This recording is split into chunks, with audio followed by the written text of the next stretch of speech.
ఏంటి హిందూ ధర్మంలో అన్నిటికంటే ముఖ్యమైనటువంటిది వైరాగ్య భావన. ఇదే మనకు ప్రతి చోట కూడా చెప్పబడుతోంది. భగవద్గీత నుంచి మొదలెట్టి, భాగవతం నుంచి మొదలెట్టి వేదాలలో ఉన్నటువంటి సారమే అంతా. వేదాలలో కూడా కర్మకాండలతో ప్రారంభమై, అంటే మన బాధ్యతలను ముందు తీర్చుకుంటూ చివరికి మళ్ళీ అందరూ కూడా మోక్ష మార్గానికి రావాల్సిందే. ఏదో బాగుంటుంది, లైఫ్ బాగుంటుంది. పిల్లలు బాగుండి, మనవాళ్ళు మనవరాళ్ళని ఎత్తుకుంటూ సరదాగా ఉండిపోతుంది జీవితం. కాకపోతే ఏమవుతుందంటే అందులోకి వెళ్తే అదొక ఊబి. అన్ని బానే ఉన్నాయి. అన్ని బాగున్నాక ఇవి ఆపగలుగుతాయా? మన మరణాన్ని ఆపగలుగుతాయా? మళ్ళీ ఇంకొక జన్మ ఎత్తాలి. ఈ జన్మ మళ్ళీ మానవ జన్మ కాకుండా మరో జన్మ వస్తే ఏం చేస్తాం ఆలోచించాలి. అందుకే వైరాగ్య భావన అనేటటువంటిది మొదట్లోనే వస్తే, కాషాయం అనేది కేవలం శరీరానికి, మనసుకి ఎప్పుడో వచ్చేసింది. జై శ్రీకృష్ణ సార్. జై శ్రీకృష్ణ. కాషాయం అనేది కేవలం శరీరానికే. ఓకే, మనసుకి రావాలి 40-45 ఏళ్ల నుంచి మొదలవుతూ ఉండాలి. మనం ఏమనుకున్నాము, మన ప్రతి ప్రవచనంలో కూడా మనం తెలుసుకుంటున్న విషయం ఏంటయ్యా అంటే, క్రమ పద్ధతి లోపల ఈ జీవితం బానే ఉంది, సంతోషంగా ఉంది, బాగుంది, సమాజం బాగుంది, మిత్రులు బాగున్నారు, బంధువులు బాగున్నారు, మనం చేస్తున్నటువంటి కార్యక్రమాలు బాగున్నాయి, అన్ని బాగున్నాయి. అందరూ కూడా మన ఫంక్షన్స్ కి వస్తున్నారు, మనం వాళ్ళ ఫంక్షన్స్ కి వెళ్తున్నాము. మనము మన హంగు ఆర్భాటం చూపించుకుంటున్నాం, వాళ్ళు వాళ్ళ గొప్పతనాలు చూపించుకుంటున్నారు. బానే ఉంది. ఎవరు ఎవరిని ద్వేషించనంత వరకు, ఎవరు ఎవరిపైన అసూయపడినంత వరకు, ఎవరు ఎవరితోటి ఏ విధమైనటువంటి గొడవలు లేకుండా అందరూ కూడా కలిసి పనిచేస్తున్నంత వరకు. కానీ సమాజంలో ఇవన్నీ ఉన్నాయా? ఉండవు. అంటే ఉండాలి కానీ ప్రపంచంలో ఎక్కడా లేదు. ఏ దేశ చరిత్ర చూసినా ఏమున్నది? గర్వకారణం నర జాతి చరిత్ర సమస్తం పరపీడన పరాయణత్వం కదా. కాబట్టి ఏంటంటే సమాజంలో ఎక్కడ చూసినా ఈ సెంచరీ, పాత సెంచరీ అని చెప్పేసి, గుప్తుల కాలము స్వర్ణయుగము అంటారు. అంటే అప్పట్లోపల ఇటువంటివన్నీ జరగలేదంటారా? ఘోరాలు నేరాలు జరగలేదంటారా? అది అసంభవం. ఔరంగజేబు ఉన్నప్పుడు కొద్దిగా ఎక్కువ జరుగుంటాయి, కానీ మిగతా సమయాలలో కూడా నేరాలు ఘోరాలు జరిగాయి. రాజు మాటలకి వినని వాళ్ళ తలలు తీసేసేవారు. కొంతమంది 20 ఏళ్ళు 30 ఏళ్ల పాటు జైళ్లలో ఉన్న వాళ్ళు ఎంతో మంది ఉన్నారు. 20 ఏళ్ళు 30 ఏళ్ల పాటు జైళ్లలో మగ్గిన వారు తప్పు చేయక. సో ఇటువంటివి మన చరిత్ర చూసుకున్నట్లయితే చాలా ఉన్నాయి. కాబట్టి ఏంటంటే చరిత్ర నుంచి మనం నేర్చుకోవాల్సినటువంటి పాఠం ఏంటి అంటే, త్వరలోపల వైరాగ్య భావన రావాలి. వైరాగ్య భావన అనేది ఈ రోజు నుంచి నేను తెచ్చుకుంటాను అని అనుకుంటే కాదు, ఆలోచిస్తే వచ్చేస్తుంది. ఈ రోజు శ్రీనివాస్ గారు చెప్పారు, ఈ రోజు వైరాగ్య భావన తెచ్చుకుందాం అంటే రాదు. వైరాగ్య భావన అనేటటువంటిది ఏదైతే ఉందో ఆలోచించడం ద్వారా వస్తుంది. ఏంటి సమాజం నుంచి మనం ఏం సాధిస్తున్నాం? మనం వెళ్ళిపోయిన తర్వాత ఈ రోజు వెళ్ళిపోతాం, రేపు వెళ్ళిపోతాం, ఇంకో గంటలో వెళ్ళిపోవచ్చు, ఎప్పుడు వెళ్ళిపోతామో తెలియదు కదా. అప్పుడు ఏమైతుంది? ఎవరు మనల్ని పట్టించుకుంటారు? ఏ మనవళ్ళని మనవరాళ్ళని మనం బాగా ప్రేమగా చూసుకుంటామో వాళ్ళకి మనం చనిపోయామని కూడా తెలియదు. వాళ్ళని మనం పట్టించుకొని కూడా పట్టించుకోరు. కొద్దిగా పెద్ద అయ్యారంటే అసలు పట్టించుకోరు. చిన్నప్పుడేమో ఏమైందో కూడా తెలియదు. ఇక మన పిల్లలు వాళ్ళ బాధ్యతలలో వాళ్ళు ఉంటారు, మర్చిపోతారు. అయితే మర్చిపోకూడదా సార్, ఏడుస్తూ కూర్చోవాలా? కాదు, అందరూ మర్చిపోవాల్సిందే. అటువంటి సమాజం గురించి గుర్తుంచుకోవాలా మనము, లేకపోతే శాశ్వతమైనటువంటి భగవంతుడి మార్గంలో వెళ్ళాలా. మిగతా మతాలకు హిందూ ధర్మానికి ఉన్నటువంటి తేడా అదే. హిందూ ధర్మంలో ఏమంటారంటే, ముందు ధర్మబద్ధమైనటువంటి జీవితాన్ని నేర్చుకో. మొదటి 15 ఏళ్ళు 20 ఏళ్ళు. ఇప్పుడు మాకు RSS లో నేర్పించేదంతా ధర్మబద్ధమైనటువంటి జీవితమే. ఇంకా ప్రపంచంలో ఏ ఆర్గనైజేషన్ కూడా RSS లాగా లేదని నేను రాసిస్తా కావాలంటే. మా ఆర్గనైజేషన్ లో మాత్రమే ధర్మబద్ధమైన జీవితాన్ని నేర్పిస్తారు. బాధ్యతలు తప్పదు, అందరూ చేయవలసిందే. ఎందుకంటే గృహస్థాశ్రమము గనక లేకపోతే ఈ ప్రపంచం నడవదు. అయితే గృహస్థాశ్రమానికి కూడా ఒక ఎక్స్పైరీ డేట్, స్టార్ట్ డేట్, ఒక ఎక్స్పైరీ డేట్ ఉంటుంది. ఏదో 20-22 ఏళ్ల నుంచి మొదలెట్టి సుమారుగా 50 ఏళ్ల వరకు సంసార జీవితాన్ని గడపడము, బయట ప్రపంచంలో సమాజంలో ఒక గుర్తింపు తెచ్చుకోవడము, సమాజంలో అందరితోటి కలుస్తూ ఉండడము, ఇవన్నీ కూడా ఏవైతే ఉంటాయో ఇవి గృహస్థాశ్రమంలో ఉంటాయి. ఈ గృహస్థాశ్రమంలో ఉన్నటువంటిది ఏంటంటే మనకు ధర్మ సాధనానికి ఉపయోగించుకోవాలి. మన గొప్ప చూపించుకోవడానికి, హంగు చూపించుకోవడానికి, ఆర్భాటం చూపించుకోవడానికి కాకుండా పిల్లలని ధర్మబద్ధమైనటువంటి వారిగా పెంచుతూ సమాజంలో మనం చేయగలిగినటువంటి సేవ, అది RSS ద్వారా అవ్వచ్చు, మీ పర్సనల్ వాటి ద్వారా అవ్వచ్చు, చేస్తూ సమాజంలో ఒక ఉపయోగపడే వ్యక్తిలాగా మిగులుతూ వీలైనంత పరిణతిని సాధిస్తూ, దెబ్బలు తగులుతూ ఉంటాయి. ఒక్కరి జీవితమైనా కూడా అలా సాఫీగా వెళ్ళిపోయింది అంటే అది అసంభవం. వస్తూనే ఉంటాయి సమస్యలు, జీవితంలో వస్తూనే ఉంటాయి. ఆ సమస్యలన్నిటినీ దాటుకుంటూ చివరికి మనము ఆ సమస్యలని ఎదుర్కోగలిగే శక్తిని తెచ్చుకోగలుగుతాం. ఎప్పుడైతే మనకు ఆ సమస్యలను ఎదుర్కొనే శక్తి వస్తుందో అప్పటికి పిల్లలు పెద్దవాళ్ళు అయిపోతారు. ఎప్పుడైతే పిల్లలు పెద్దవాళ్ళు అవుతారో వాళ్ళ పోరాటాలు వాళ్ళు చేయవలసిందే. అయితే మనకు తోచిన సహాయం చేయడం తప్పనిసరి. మనం తోచిన సహాయాన్ని చేస్తాం పిల్లలకి. కానీ ఆ తర్వాత వాళ్ళ కాళ్ళ మీద నిలబడాల్సిందే. కానీ మనము కొన్ని తరాలకు సరిపడా సంపాదించి పిల్లలకి, పిల్లల పిల్లలకి, పిల్లల పిల్లలకి సంపాదిస్తూ ఇచ్చినట్లయితే ఎప్పటికీ మనకది ఆగుతుంది. మునిమన వల్ల పెళ్లిళ్ళు కూడా చూడకుండా నేను వెళ్ళిపోతున్నాను, మునిమనవాడికి జాబ్ వస్తే బాగుండు, మునిమనవాడు ఇలా ఉంటే నేను కొండెక్కుతాను, ఇటువంటి కోరికలతో కూడా చనిపోయిన వాళ్ళు ఎంతో మంది ఉంటారు. ఎన్ని రోజుల పాటు దేవుడి దగ్గర అవే కామ్య కర్మలు, కోరికలతో చేసేటటువంటి పనులు, దేవుడా నాకు ఇది ఇవ్వు, దేవుడా నాకు అది ఇవ్వు, ఒకసారి మనకు సిగ్గనిపించదా? ఆలోచన అనేటటువంటిది ఇటువంటిది. కాబట్టి అప్పుడేమవుతుంది, ఎప్పుడైతే ఏ రోజైతే మనకు సిగ్గనిపిస్తుందో ప్రతిసారి వెళ్ళి దేవుడి దగ్గరికి వెళ్ళి అడుక్కు తింటూ ఉంటామో అప్పుడు మనకు అనిపించాలి ఏమిటంటే, ఎన్ని రోజుల పాటు నేను ఇలాగా కోరిక అడుగుతాను, సరే ఒక కోరికతో జీవితం ఆగిపోతుందా, ఇంకో కోరిక వస్తుంది, మళ్ళీ ఇంకో కోరిక కోరుకుంటాను. నా లోపల పరిణతి రావడం లేదు. అదే పని 100 సార్లు చేస్తే పరిణతి ఎలా వస్తుంది? కాబట్టి ఇప్పుడు నేను చేయవలసింది ఏంటంటే, అసలు ఏంటి వీటన్నిటికీ మూలం ఏంటి అని ఆలోచించాలి. ఆ మూలం ఏంటి అంటే, మన కోరికలని త్యజించడమే త్యాగము. ఇది మనం నిన్న తెలుసుకున్నాము. అయితే సన్యాసం అవసరమా? అవసరం లేకపోవచ్చు, కానీ త్యాగం అవసరము. కర్మ ఫలితాలని వేరే వారి కోసం త్యాగం చేయడము, సమాజం కోసం నిలబడ్డము, సమాజం కోసం అని చెప్పి సేవ చేయడము, ఇవన్నీ కూడా అవసరమైనటువంటి విషయాలు. ఇవి దాటిపోయిన తర్వాత ఇక సన్యాసము తీసుకోవాలా?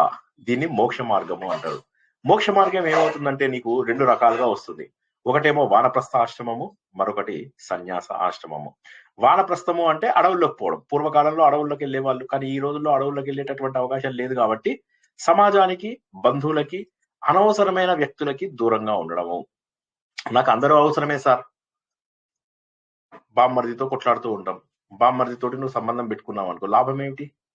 అన్నదమ్ములతో కొట్లాడుతూ ఉంటావు. అన్నదమ్ములతో రోజు మాట్లాడుతూ ఉంటే లాభం ఏమిటి? మనస్సు పాడైపోదా? అక్క చెల్లెళ్ళు, వదినలు, ఆడబడుచులు అందరితోని గొడవలు అవుతూ ఉంటాయి. సో వారు ఎవరిని ద్వేషించకుండా, ఎవరితోటి శత్రుత్వాన్ని మనం పెంచుకోకుండా, మనకు సంబంధించినంత వరకు మన దగ్గర కనెక్షన్ కట్ చేస్తే చాలు. కనిపించినప్పుడు నవ్వుతూ మాట్లాడతాం, కనిపించినప్పుడు దూరంగా వెళ్ళిపోవడమే. వారి గురించి ఆలోచించవలసినటువంటి అవసరం లేదు. అప్పుడు మనస్సు మరింత ప్రశాంతతకి మనకు దారి తీస్తుంది.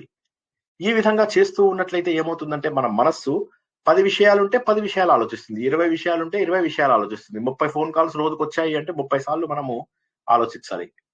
అలా ఫోన్ కాల్స్ ని, మనుషులని, కనెక్షన్స్ ని తగ్గించుకుంటూ అత్యంత ఆవశ్యకమైనటువంటివి, అవసరమైనటువంటి వాటిని మాత్రమే మనము మెయింటైన్ చేయగలిగితే అప్పుడు మెల్లమెల్లగా భగవంతుడి యొక్క స్వరూపం అర్థమవుతుంది. కాముడు ఉన్న చోట రాముడు కనిపించడు, కోరికలు ఉన్న చోట దైవం కనిపించేటటువంటి అవకాశం ఏ విధంగానూ లేదు. కాబట్టి మనం ఏం చేయాలి అంటే, కోరికలను తగ్గించుకుంటూ క్రమ పద్ధతిలో భగవంతుడికి దగ్గర అవ్వాలి. ఒక బాటిల్ ఉంది, ఆ బాటిల్ లోపల సగం నీరు, సగము జ్యూస్ నింపామనుకోండి, పర్వాలేదు. మొత్తం జ్యూస్ నింపామనుకోండి, వాటర్ తగ్గిపోతుంది. ఇంకా జ్యూసే నింపేస్తామనుకోండి, వాటర్ జీరోకి వచ్చేస్తుంది. లేదు, జ్యూస్ తగ్గించేసి వాటర్ నింపామనుకోండి, వాటరే ఉంటుంది. కాబట్టి ఆ క్వాంటిటీ పెరగదు. నువ్వు ఒకటి పెంచుకుంటూ ఉంటే ఇంకోటి తగ్గిపోతూ ఉంటుంది. అదే విధంగా మనలో ఉన్నటువంటి ఆరోగ్యకరమైనటువంటి అలవాట్లను పెంచుకుంటూ అనారోగ్యమైనటువంటి బంధాలను తగ్గించుకోవడమే వైరాగ్యము. వైరాగ్యం అంటే వదిలేయడం కాదు, వీటన్నిటిని దాటిపోయి ఎదగడం, వీటన్నిటిని దాటి పరిణతిని సాధించడం. వైరాగ్యము అంటే అన్ని వదిలేస్తాను. వదిలేయడం ఎక్కడి నుంచి వస్తుంది మనకు? ఆటోమేటిక్ ఆలోచనలో. చిన్నప్పుడు గొట్టిలు ఆడేవాళ్ళం, ఇప్పుడు గొట్టిలు ఆడతామా? ఆడం కదా. చిన్నప్పుడు గిల్లిదండ ఆడేవాళ్ళం. మీరు ఆంధ్రాలో చిర్రాగోని ఏదో అంటారు, నాకు తెలియదు, మర్చిపోయాను. అది మరి అది దాన్ని ఇప్పుడు ఆడతారా? పెద్దయ్యాక ఆడం. అంటే ఒక్కొక్కటి వదిలేస్తూ ఉంటాం మనం. ఆధ్యాత్మిక జీవితంలో వైరాగ్యం అన్నా కూడా అదే. అనవసరమైనటువంటి విషయాలను వదిలేస్తూ అవసరమైనటువంటి పరమాత్మ పైన, పరమాత్మ యొక్క లక్షణాల పైన, ఈ సృష్టి ఎలా ఏర్పడింది, నేను ఎలా ఏర్పడ్డాను, చిన్నప్పుడు చిన్న పిల్లవాడిలాగా ఉండేవాడిని, ఇప్పుడు చూస్తే తెల్ల గడ్డం వచ్చింది, శరీరంలో ముడతలు వస్తున్నాయి, మందులు వేసుకుంటున్నాను, రేపు ఈ శరీరం పడిపోతుంది అనేటటువంటి భావన మనకు తెలిసినప్పుడు మాత్రమే, నిరంతరము మనను తగులుతున్నప్పుడు మాత్రమే మనకు సరైనటువంటి వైరాగ్య భావన వచ్చేటటువంటి అవకాశం ఉంది. అప్పుడు మనము భగవంతుడి గురించినటువంటి అన్వేషణ చేస్తాము. దీనినే సత్య అన్వేషణ అంటాము. కొన్ని రోజులైన తర్వాత తెలుస్తుంది ఏంటంటే ఆ సత్యం మరేదో కాదు, నువ్వే. కాబట్టి భగవంతుడి అన్వేషణనే సత్య అన్వేషణ. ఈ సత్య అన్వేషణనే ఆత్మ అన్వేషణ దానిలోకి దారి తీస్తుంది. అటువంటి వాటి లోపల ప్రప్రథమైనటువంటి పుస్తకము, ప్రకరణ గ్రంథము, మహాభారత అంతర్గతమైనటువంటి విష్ణు సహస్రనామము. అందులోపల గత 60 వారాలుగా కేవలం 40 శ్లోకాలు మాత్రమే తెలుసుకున్నాము. కేవలం 400 నామాలు మాత్రమే తెలుసుకున్నాము. మరిన్ని తెలుసుకుందాం. అంతరాయతిమిరోపశాంతయే శాంత పావనమచింత్య వైభవం తం నరం వపుషి కుంజరం ముఖే మన్మహే కిమపి తుందిలం మహః వసుదేవసుతం దేవం కంస చానూరమర్ధనం దేవకీ పరమానందం కృష్ణౌ వందే జగద్గురుం. జననీ జన్మభూమిశ్చ స్వర్గాదపి గరీయసి మాతృదేవో భవ. భగవద్బంధువులకు, ఆత్మస్వరూపులకు, సత్యాన్వేషులకు భగవంతుడి యొక్క స్వరూపమైన వైరాగ్య సాధనలో అత్యంత ముఖ్యమైనటువంటి విష్ణు సహస్రనామంలోకి స్వాగతం, సుస్వాగతం. ఎన్నో లక్షణాలు తెలుసుకుంటున్నాం. భగవంతుడు లక్షణాలు తెలుసుకున్న ప్రతిసారి అనుకుంటున్నాం, అరే ఈ లక్షణాలు మనకు భగవద్గీతలో చెప్పినటువంటివే కదా. అరే ఈ లక్షణాలు ఏవైతే ఉన్నాయో ఇవి మన అందరికీ తెలిసినటువంటి ఆత్మస్వరూపమే కదా. అరే ఈ లక్షణాలన్నీ కూడా దైవీ లక్షణాలే కదా. కాబట్టి భగవంతుడిని చేరుకోవాలి అంటే నన్ను నేను క్లెన్జింగ్ చేసుకోవాలి, శుద్ధము చేసుకోవాలి, చిత్తశుద్ధిని సాధించాలి. ఈ చిత్తశుద్ధిని సాధించినటువంటి మరుక్షణము నేను వైరాగ్య భావనలో ముందుకెళ్లేటటువంటి అవకాశం ఉంది. దీనిలో భాగంగా గత వారము వైకుంఠ అనేటటువంటిది మనం తెలుసుకున్నాము. ఆటంకాలను తొలగించేటటువంటి వాడు. ఇప్పుడు ఆటంకాలను ఎవరు తొలగిస్తారు? సార్ నాకు కష్టం వచ్చింది సార్, నాకు ఒక 10 రూపాయలు అవసరం, ఎవరిస్తారు? దేవుడు ఇస్తాడా? ఇది ఆటంకం కాదు. ఆటంకము అంటే ఏమిటంటే వివిధ దశలలో నువ్వు వాటిని దాటుకుంటూ వెళ్ళిపోతావు ఆటోమేటిక్ గా. నీకు డబ్బు వచ్చినప్పుడు డబ్బు ఇస్తాడు అని కాదు ఇక్కడ లెక్క. నీ జీవితంలో వచ్చేటటువంటి ఒడిదొడుగులను దాటి నువ్వు ముందుకెళ్తావు అన్నటువంటి లెక్క.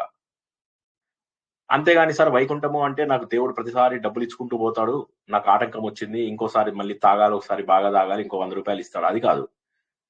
జీవితం లోపల మనకు అనేక దశల లోపల ఆటంకాలు ఎదురైతూ ఉంటాయి.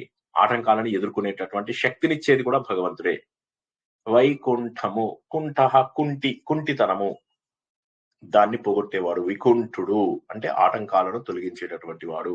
వైకుంఠము అనేటటువంటిది ఏదైతే మోక్ష స్థితి, వైకుంఠః అంటే అక్కడ ఉన్నటువంటి భగవంతుడు. వైకుంఠము అనగానే విష్ణుమూర్తి పాల సముద్రంలో ఇలా పడుకుని అలా ఉంటున్నటువంటి ప్రదేశం కాదది. ఏ ఆటంకములు లేనటువంటి ప్రదేశము, ఏ విధమైనటువంటి ఆటంకములు లేనటువంటి ప్రదేశము. అటువంటి ప్రదేశానికి మనకిచ్చేటటువంటి వాడు కాబట్టి ఆయనని వైకుంఠ అంటాము. వైకుంఠుడు, వైకుంఠ. వైకుంఠ అంటే మనకు ఆ భగవంతుడు. వైకుంఠము అనేటటువంటిది ఆ స్థలము, అంటే మోక్ష స్థితిని మనకు అందించేటటువంటి వాడు భగవంతుడు. జీవితంలో వైరాగ్య సాధనకు అనేక రకమైనటువంటి ఆటంకములు ఎదురవడం మనం చూస్తూ ఉంటాం. ఈ ఆటంకములు మనకు బయట ప్రపంచం నుంచి రావచ్చు, ఇంటిలోంచి రావచ్చు, లేదా అంతర్గతంగా జరుగుతున్నటువంటి ఘర్షణ వల్ల కూడా జరగవచ్చు. ఈ 3 మార్గాలలో వస్తున్నటువంటి ఆటంకములన్నిటినీ కూడా తొలగించి మనకు మోక్ష మార్గాన్ని అందించేవాడు, పరమపదాన్ని చేర్చేవాడు ఎవరైతే ఉన్నారో అతను భగవంతుడు. ఎలా చేరుస్తాడు? నీ యొక్క సాధన ద్వారా చేరుస్తాడు. ఇవన్నీ ఎలా చేశాడు భగవంతుడు? ముందుగా ఆత్మస్వరూపుడై ఉన్నటువంటి భగవంతుడు ముందుగా శబ్ద స్పర్శ రూప రస గంధాలుగా వస్తూ వీటన్నింటినీ ఏ విధమైనటువంటి ఇబ్బందులు లేకుండా వీటన్నింటినీ మన కోసం తయారు చేసి పంచభూతాలు, పంచ జ్ఞానేంద్రియాలు, పంచ కర్మేంద్రియాలు, పంచ ప్రాణాలు, మనస్సు, బుద్ధి, చిత్తము, అహంకారం అనే అంతఃకరణాలు వీటన్నిటిని తయారు చేసి ఈ సృష్టి మొత్తాన్ని తయారు చేసినటువంటి భగవంతుడు ఎవరైతే ఉన్నాడో ఆయనని వైకుంఠ అని గత వారం తెలుసుకున్నాము. తర్వాత పురుష అనే విషయాన్ని తెలుసుకున్నాం. పురుష అంటే పురాతనంగా ఉన్నటువంటి వాడిన, సనాతనంగా ఉన్నటువంటి వాడు, ఎప్పటి నుంచో ఉన్నటువంటి వాడు. అంటే మనము కూడా అంతే, కానీ మన శరీరం మాత్రము ఒక స్టార్ట్ డేట్, ఒక ఎండ్ డేట్ ఉంటుంది. కానీ భగవంతుడికి స్టార్ట్ డేట్, ఎండ్ డేట్ ఉండదు. భగవంతుడికి దేశకాల పరిస్థితులు, టైం అండ్ స్పేస్ ఏదైతే మనం ఫిజిక్స్ లో చెప్పుకుంటామో ఆ టైం అండ్ స్పేస్ తోటి సంబంధం లేనటువంటి శక్తి ఉంటుంది. కాబట్టి ఎవరైతే ఈ పురాతనమైనటువంటి వ్యక్తి ఉన్నాడో, ఎప్పటి నుంచో కొనసాగుతున్నటువంటి వ్యక్తి ఉన్నాడో, నీ ఆత్మ ఎప్పటి నుంచి ఉందో అప్పటి నుంచి ఒకే నిప్పులోంచి అనేక నిప్పు కణాలుగా మనం అందరము ఉద్భవించాము. మనందరికీ మూలం ఆ భగవంతుడే. అటువంటి భగవంతుడు పురాతనుడు అనే దానికి ఒక అర్థం తెలుసుకున్నాం. రెండవది ఏంటి? పురము అంటే ఈ శరీరం. నవద్వారే పురే దేహి అని చెప్పేసి తెలుసుకున్నాం. పురీషయ అంటే ఈ పురము లోపల నిద్రపోతున్నటువంటి వాడు. అంటే ఈ శరీరంలో చైతన్యవంతంగా ఉన్నటువంటి వ్యక్తి ఎవరైతే ఉన్నారో ఆయన పరమాత్మ, పురుషుడు. పురుషుడు అంటే స్త్రీ పురుషులు అని కాదు. స్త్రీలైనా పురుషులైనా అందరూ పురుష. సంస్కృతం లోపల పురుష అనేటటువంటిది ఏదైతే ఉన్నదో అది ఒక శరీరంలో ఉన్నటువంటి ఆత్మను సూచిస్తుంది. ఒక రాజులాగా ఉన్నాడు అని చెప్పేసి మొన్న మనము క్విజ్ లోపల కూడా తెలుసుకున్నాం. ఆత్మబోధ లోపల శంకరాచార్య ఆత్మబోధ లోపల తెలుసుకున్నాం. ఒక రాజులాగా ధైర్యంగా ఉన్నాడు అక్కడ. అటువంటి పురుషుడు. అటువంటి పురుషుడు ఎవరైతే మనలో ఉన్నాడో మన ద్వారా పాపంలను పోగొడుతున్నాడు. సర్వ పాపంలను పోగొట్టేవాడు కూడా పురుషుడే. పురుష అంటే 3 అర్థాలు. ఒకటేమో పురాతనంగా అంటే ఎప్పటి నుంచో ఉన్నటువంటి వాడు.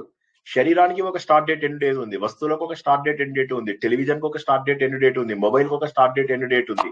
పర్వతాలకు, చెట్లకు, చేమలకు ప్రతి దానికి కూడా ఒక స్టార్ట్ డేట్ ఎండ్ డేట్ అనే ఉన్నాయి. కానీ ఇవన్నీ కాకుండా ఎప్పటి నుంచో ఉన్నవాడు, ఇప్పటికీ కొనసాగుతున్నవాడు, ఇంకా భవిష్యత్తులో కూడా కొనసాగగలిగేటటువంటి వాడిని పురుష అంటాము. రెండవది మనలో ఉన్నటువంటి పాపంలను పోగొట్టేవాడు. మూడవది మనందరిలో అంతరాత్మ రూపంలో ఉన్నటువంటి వాడు అని గత వారం మళ్ళీ మనం తెలుసుకున్నాము. గత వారమే తెలుసుకున్నటువంటి మరొకటి ప్రాణః. ప్రాణః అంటే వాయు రూపంలో మన శరీరంలో పంచ ప్రాణాలు, పంచ ఉప ప్రాణాల రూపంలో ఉన్నాడు. ప్రాణ, ఆపాన, వ్యాన, ఉదాన సమాన రూపంలోను, నాగకూర్మ, కృకర, ధనుంజయ, దేవదత్త అనేటటువంటి ఈ 10 వాయువుల రూపంలో మన శరీరం అంతా కూడా వ్యాపించినటువంటి భగవంతుడు ఎవరైతే ఉన్నాడో ఆయన ప్రాణశక్తి రూపంలో ఉంటూ మనకు చైతన్యాన్ని ఒసగుతున్నాడు.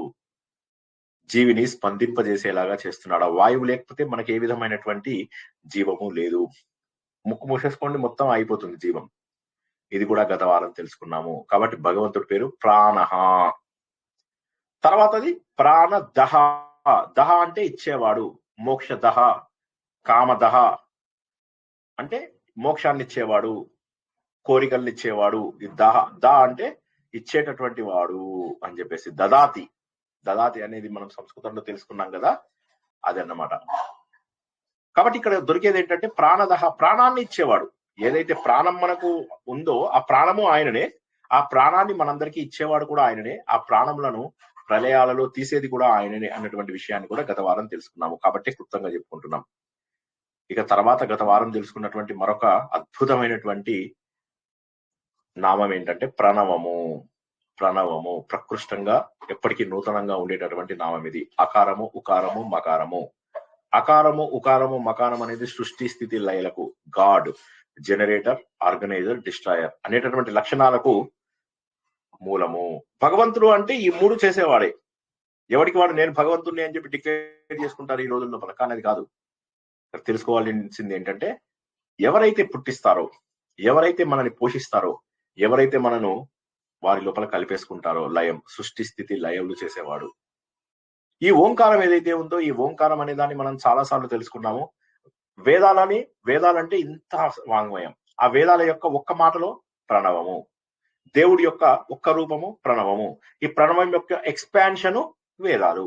ఈ ప్రణవం యొక్క ఎక్స్పాన్షను ఈ ప్రపంచంలో కనిపించేదంతా, కనిపించింది అంతా కూడా భగవంతుడు. కాబట్టి ప్రణవము అని ఎప్పుడైతే తెలుసుకుంటున్నామో మనము పూర్తి స్థాయి భగవంతుడు రూపాన్ని తెలుసుకుంటున్నాము. కాబట్టే భగవంతుడిని ప్రణవ రూపంలో పూజిస్తాము. ప్రతి ఒక్కడు ప్రణవ రూపంలో, జీవులందరూ కూడా ఆయనని ఓంకార రూపంలోనే. సూర్యుడి లోపల కూడా ఓంకారమే ఉంది. ఓం అని చెప్పేసి మనము నమస్కారం చేస్తాము. వేదాలన్నీ ఆయనకు ప్రమాణం చేస్తాయి. అందువల్ల ఆయనని ప్రణవము అని అంటారు. ఇది సనత్ కుమారుడు మనకు భాగవతంలో చెప్పినట్టు, మహాభారతంలో కూడా చెప్పినటువంటి మాట. కేవలం గుర్తుంచుకోండి.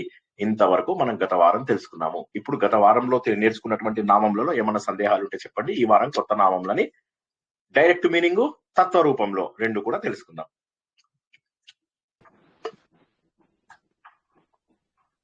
ఒకసారి నిద్రపోయిన వాళ్ళందరూ మెల్లగా లేవండి. సార్ ప్రణవ ఒక్కసారి మళ్ళీ ప్రణవ ఓంకారం. సనత్ కుమార్ అని చెప్పి అన్నారు, మళ్ళీ ఒకసారి చెప్పరా సార్? ప్రణవ అంటే ప్రణవ మంత్రం, ఓంకారం. అవునా కదా? ప్రణవము అంటే ఓంకారము. ఓంకారం ఎక్కడి నుంచి వచ్చింది? ఆ, ఉ, మా అనేటటువంటి అక్షరాలతో వచ్చింది. ఆ అంటే సృష్టి చేయడం, ఉ అంటే స్థితి, మా అంటే లయం. ఈ 3 రకాల ఫంక్షన్స్ చేసేవాడు ఎవరో కాదు, దేవుడు. మరెవ్వరూ కూడా చేసేటటువంటి అవకాశం లేదు ఇది. నన్ను నేను దేవుడిగా డిక్లేర్ చేసుకోవచ్చు, కానీ నేను ఇవి చేస్తానా? చేయలేను కదా. కాబట్టి ఆ ప్లస్ ఊ ప్లస్ మా అనేటటువంటి మూడింటిని ఉపయోగించినప్పుడు ఏమవుతుందంటే, ఒకటి ఋగ్వేదము, ఒకటి యజుర్వేదము, ఒకటి సామవేదము, ఈ 3 వేదాల యొక్క సంకలనమే ఓంకారము. ఈ ఓంకారంతో భగవంతుడిని పూజిస్తాము. శృతి గీతాలు తెలుసుకున్నప్పుడు మనం ఏం తెలుసుకున్నాము? భగవంతుడు ఎలా ఉంటాడు అని అడిగితే అందరూ కూడా మాకు తెలియదు అంటే మాకు తెలియదు. మరి ఎలా ఉంటాడు అంటే, ఇగో ఇలా ఉండొచ్చు బహుశా అని చెప్పేసి అప్పుడు శృతి గీతలు ఏమంటాయంటే, మేము ఓంకారము వేదాలు కాబట్టి మేము భగవంతుడితో సమానంగా చూసాము, ఆయన వేద స్వరూపుడు, వేదాలే ఆయన అని చెప్పి తెలుసుకోవడము. ప్రణవము. అర్థమైందా? హలో, అర్థమైంది సార్. ప్రణవము అంటే ఈ ఆ, ఓంకారంతో మనం భగవంతుడిని పూజిస్తాం. ఏ మంత్రం చదివినా మూలాక్షరము, మూల బీజాక్షరము ఓంకారమే. అన్నిటికంటే కూడా గొప్ప బీజాక్షరము ఓంకారము. బీజాక్షరం అంటే ఏంటి? చిన్న విత్తనము. భయంకరమైన శక్తి ఉంటుంది అందులోపల. పెద్ద పెద్ద మంత్రాలు చదివే బదులుగా చిన్న చిన్న బీజాక్షరాలు చదివితే చాలు. ఉదాహరణకు మనకు షోడశి, పంచదశి అంటారు కదా, అన్ని బీజాక్షరాలే ఉంటాయి అందులో. ఆ బీజాక్షరాలు చేసేసరికి ఏమవుతుందంటే అత్యంత శక్తి రిలీజ్ అవుతుంది. ఇప్పుడు మనం చిన్నప్పుడు ఆటం బాంబులు కొనుక్కొని కాల్చే వాళ్ళం కదా. ఆటం బాంబ్స్ లో ఏముంటుంది? చిన్న చిన్నవి మనం దీపావళికి కాల్చేవి. నిజమైన ఆటం బాంబులు తెచ్చేవారు అక్కడికి తేగండి, చచ్చూరుకుంటాం.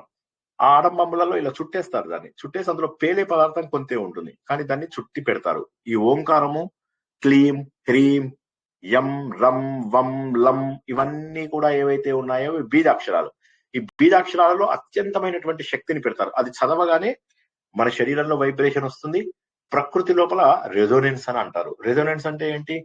మనము ఇచ్చేటటువంటి సైకిల్స్ పర్ సెకండ్ లేదా పౌనపుణ్యానికి ప్రపంచంలో ఉన్నటువంటి సైకిల్స్ పర్ సెకండ్ అనేటటువంటి పౌనపుణ్యానికి రెండు కనుక తగిలినప్పుడు శక్తి రిలీజ్ అవుతుంది. దాన్ని మనం చిన్నప్పుడు నేర్చుకున్నాము రెజోనెన్స్ అని చెప్పేసి. ఆ శక్తి రిలీజ్ అవుతుంది. ఆ శక్తి రిలీజ్ అవడంలో ఓంకారం అనేటటువంటిది ఏంటంటే ప్రపంచం మొత్తాన్ని సృష్టించేటటువంటి శక్తి. అందుకోసమే ఆయనని ప్రణవము అంటారు. ఇది ఎవరు చెప్పారు మనకు? సనత్ కుమారుడు చెప్పాడు. ఎక్కడ చెప్పాడు? మహాభారతం లోపల చెప్పాడు. ప్రణవంతి వై వేదాస్తమాత్ ప్రణవ ఉచ్యతే అని చెప్పేసి చెప్పాడు. అంటే వేదాలలో ఏదైతే ఉందో ఈ ప్రణవం అని చెప్పేది, అది తస్మాత్ ప్రణవం ఉచ్యతే. దానిని దేని చేతైతే ఇవన్నీ జరుగుతున్నాయో ఈ ప్రపంచం అంతా కూడా, వేదాలన్నీ కూడా ఆయనకు ప్రమాణం చేసేది ఓంకారం ద్వారా. కాబట్టి అటువంటి ఆయనకి మేము ప్రణవ స్వరూపుడు అని చెప్పేసి చెబుతాము అని చెప్పి సనత్ కుమారుడు చెప్పాడు అన్నమాట. ఇంకెవరికైనా అర్థం కానిది ఏదన్నా ఉందా గత వారంది? సార్, ఇక్కడ మోక్ష జయ మార్గంలో శ్రీకృష్ణ సార్. వెళ్ళే వారిని సార్. ప్రాణదహ, వెళ్ళని వారిని వైకుంఠ అంటారని లాస్ట్ టైం ప్రాణదహకి చెప్పారు సార్. అది కరెక్ట్ గానే ఉందా సార్ సెంటెన్స్? మళ్ళీ చెప్పండి, ఏమన్నారు? సరిగ్గా రాసుకున్నాను లేదు. మోక్ష మార్గంలో వెళ్ళని వారిని ప్రాణదహ, మోక్ష మార్గంలో వెళ్లే వారిని వైకుంఠ అని అంటారు. అంటే అలా అది ఇండైరెక్ట్ గా అలా అనుకుంటే తప్పేమీ లేదు. వైకుంఠ అంటే ఏంటి? ఆటంకములన్నీ తొలగింపబడి మోక్షాన్ని చేరుకునేవాడు అని మీనింగ్. ఓకేనా? అందులోపల మనకి ఎటువంటి అనుమానము లేదు. రెండవది ఏంటి? ప్రాణదహ. ఎవరైతే మోక్ష మార్గానికి వెళ్ళలేరో వాళ్ళు మళ్ళీ ప్రాణం తీసుకుని జీవుల రూపంలో మళ్ళీ రావాల్సిందే, శరీరాన్ని ఎత్తవలసిందే. సో అలా కూడా ఒక అర్థం మనం చెప్పుకున్నాం గత వారము. కరెక్టే, అందులో తప్పేమీ లేదు. కానీ ప్రాణదహ అంటే మీనింగ్ ఏంటి అంటే ప్రాణమును ఇచ్చేవాడు. వైకుంఠ అంటే మీనింగ్ ఏంటి అంటే మనకు ఆటంకములను తొలగించేవాడు. స్ట్రైట్ ఫార్వర్డ్ మీనింగ్ ఏంటంటే మనకు ఆటంకములను తొలగించేవాడు. దేనికి ఆటంకములను తొలగించేవాడు?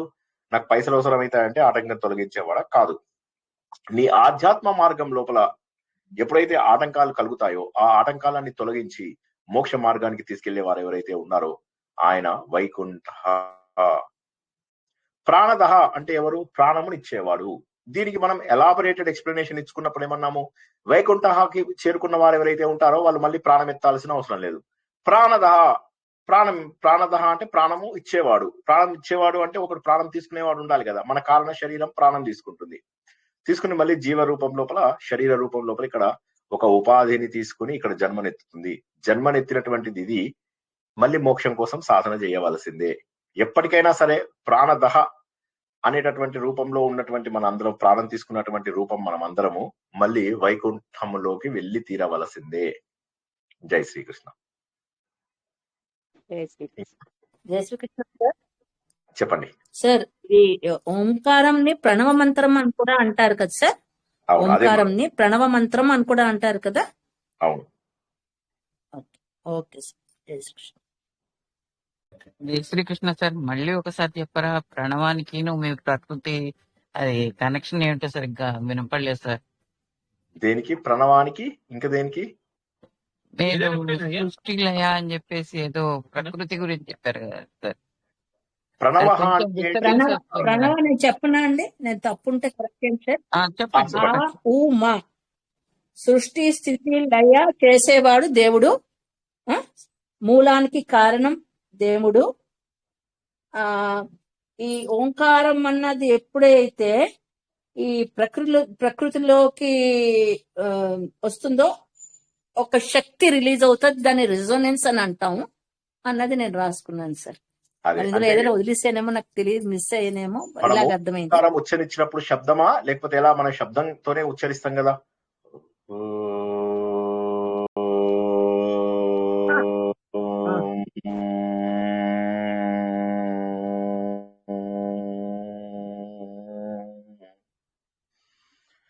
శబ్దము. ఈ శబ్దం ఏం చేస్తుందంటే మన ప్రపంచమంతా కూడా వ్యాపించినటువంటి వాయువు అని వస్తుంది, తర్వాత వస్తుంది మనకు.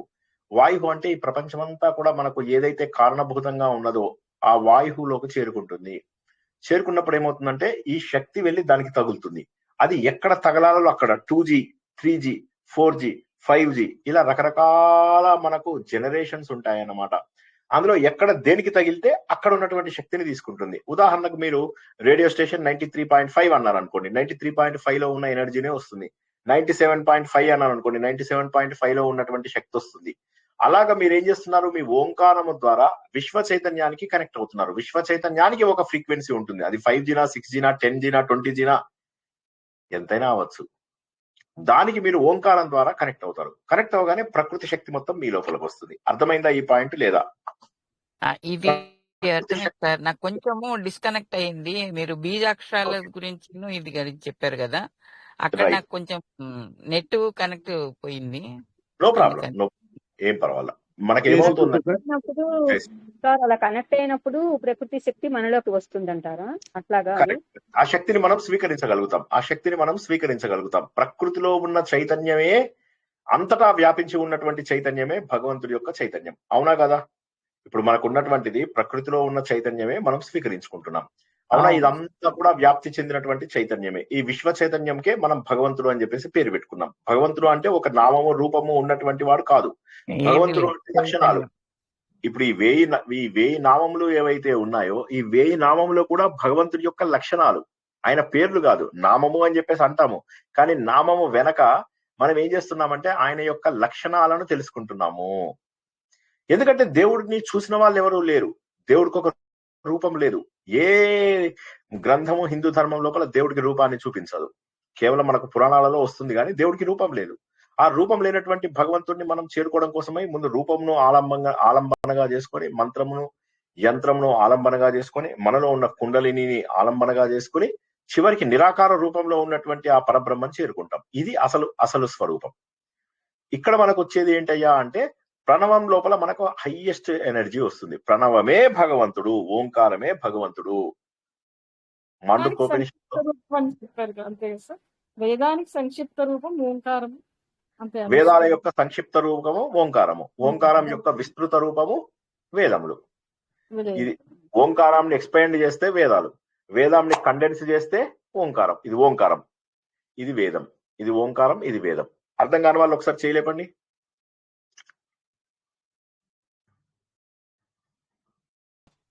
సార్ ఒకసారి రిపీట్ చేయండి సార్. ఓంకారం అనేది ఎక్స్పాండ్ చేస్తే వేదాల యొక్క షార్ట్ ఫామ్ ఏదైతే ఉందో అది ఓంకారం. మొత్తం వేదాలు తెలుసుకోలేం కాబట్టి ఒక్క ఓంకారాన్ని తెలుసుకుంటాం. ఓంకారం కనుక మనకు పెద్దగా ఎక్స్పాండ్ చేసినట్లయితే ఆ ఓంకారంలో ఉన్న జ్ఞానమే ఆ ఉ మా అంటే ఋగ్వేదము, యజుర్వేదము, సామవేదంగా ఉంటుంది. ఆ అంటే ఋగ్వేదము, ఉ అంటే యజుర్వేదము, మా అంటే సామవేదం. జై శ్రీకృష్ణ సార్. చెప్పండి. ఈ భూమండలం జై శ్రీకృష్ణ సార్. స్పీడ్ గా ఆ ఓంకార శబ్దం వస్తుందని శాస్త్రజ్ఞులు చెప్పంగా విన్నాను. అది ఎంతవరకు అది సూర్యుడిలో ఉంది అని చెప్పేసి అంటారు. మనకి ఇంకెక్కడా కూడా ఓంకారం వినిపించేది లేదు. సూర్యుడిది కూడా మన వాళ్ళు చెప్పినదే అయి ఉండవచ్చు. ఇంకా అంటే ఈ ఆ ఓంకారం రెజొనెన్స్ అంటే ప్రతిధ్వని కదా సార్. రెజొనెన్స్ అంటే ఏంటంటే అక్కడ ఉన్నటువంటి శక్తి. ఉదాహరణకు మీ శక్తి ఓకే బయట ఉన్న శక్తికి సమానమైంది అనుకోండి. ఇప్పుడు మీకు చిన్నప్పుడు మీరు స్కూల్కి వెళ్ళారా? చిన్నప్పుడు స్కూల్లో మీకు నేర్పించారా? మీకు చిన్నప్పుడు మీకు ఒక చిన్న అందులోపల ఏం చేసేవాళ్ళు? ఇలా కొట్టేవాళ్ళు. కొట్టగానే అది కదిలేదు కాదు. మళ్ళీ దానికి సమానమైన ఫ్రీక్వెన్సీ అంటే ఎన్ని సైకిల్స్ పర్ సెకండ్, ఎన్ని కదలికలు. ప్రపంచం అంతా కూడా కదలికల పైన ఆధారపడి ఉంది, వాయువు పైన ఆధారపడి ఉంది. ఈ వాయువులో ఎన్ని సైకిల్స్ పర్ సెకండ్ అనే దానిపైన తరంగాలు అంటారు సార్? తరంగాలు అనొచ్చా? మొత్తం ప్రపంచం అంతా కూడా వాయు తరంగాల రూపంలో ఉంది. అందులో కదలికలు ఉంటాయి. అణువుల యొక్క కదలిక ఏదైతే ఉంటుందో ఆ కదలికని ఫ్రీక్వెన్సీ అంటారు. ఫ్రీక్వెన్సీ అంటే ఎన్నిసార్లు కొట్టుకుంటుంది అని చెప్పేసి మీనింగ్. ఆ కొట్టుకునేటటువంటి దానికి ఇక్కడ ఉన్న దానికి ఇప్పుడు ఇది 10లో కొట్టుకుంటుంది, ఇది 5లో కొట్టుకుంటుంది అనుకోండి. ఈ 10లో కొట్టుకుంటుంది, దీనికి ఏమీ చలనం ఉండదు. కొద్దిసేపటికి ఇది 8కి వచ్చింది, దీనికి ఏమీ చలనం లేదు. ఇది 5లోకి వచ్చింది, ఇది కొట్టుకుంటూ ఉంటే ఇది కూడా కొట్టుకుంటూ ఉంటుంది. అందుకే కదా మనం ఫ్రెండ్స్ లో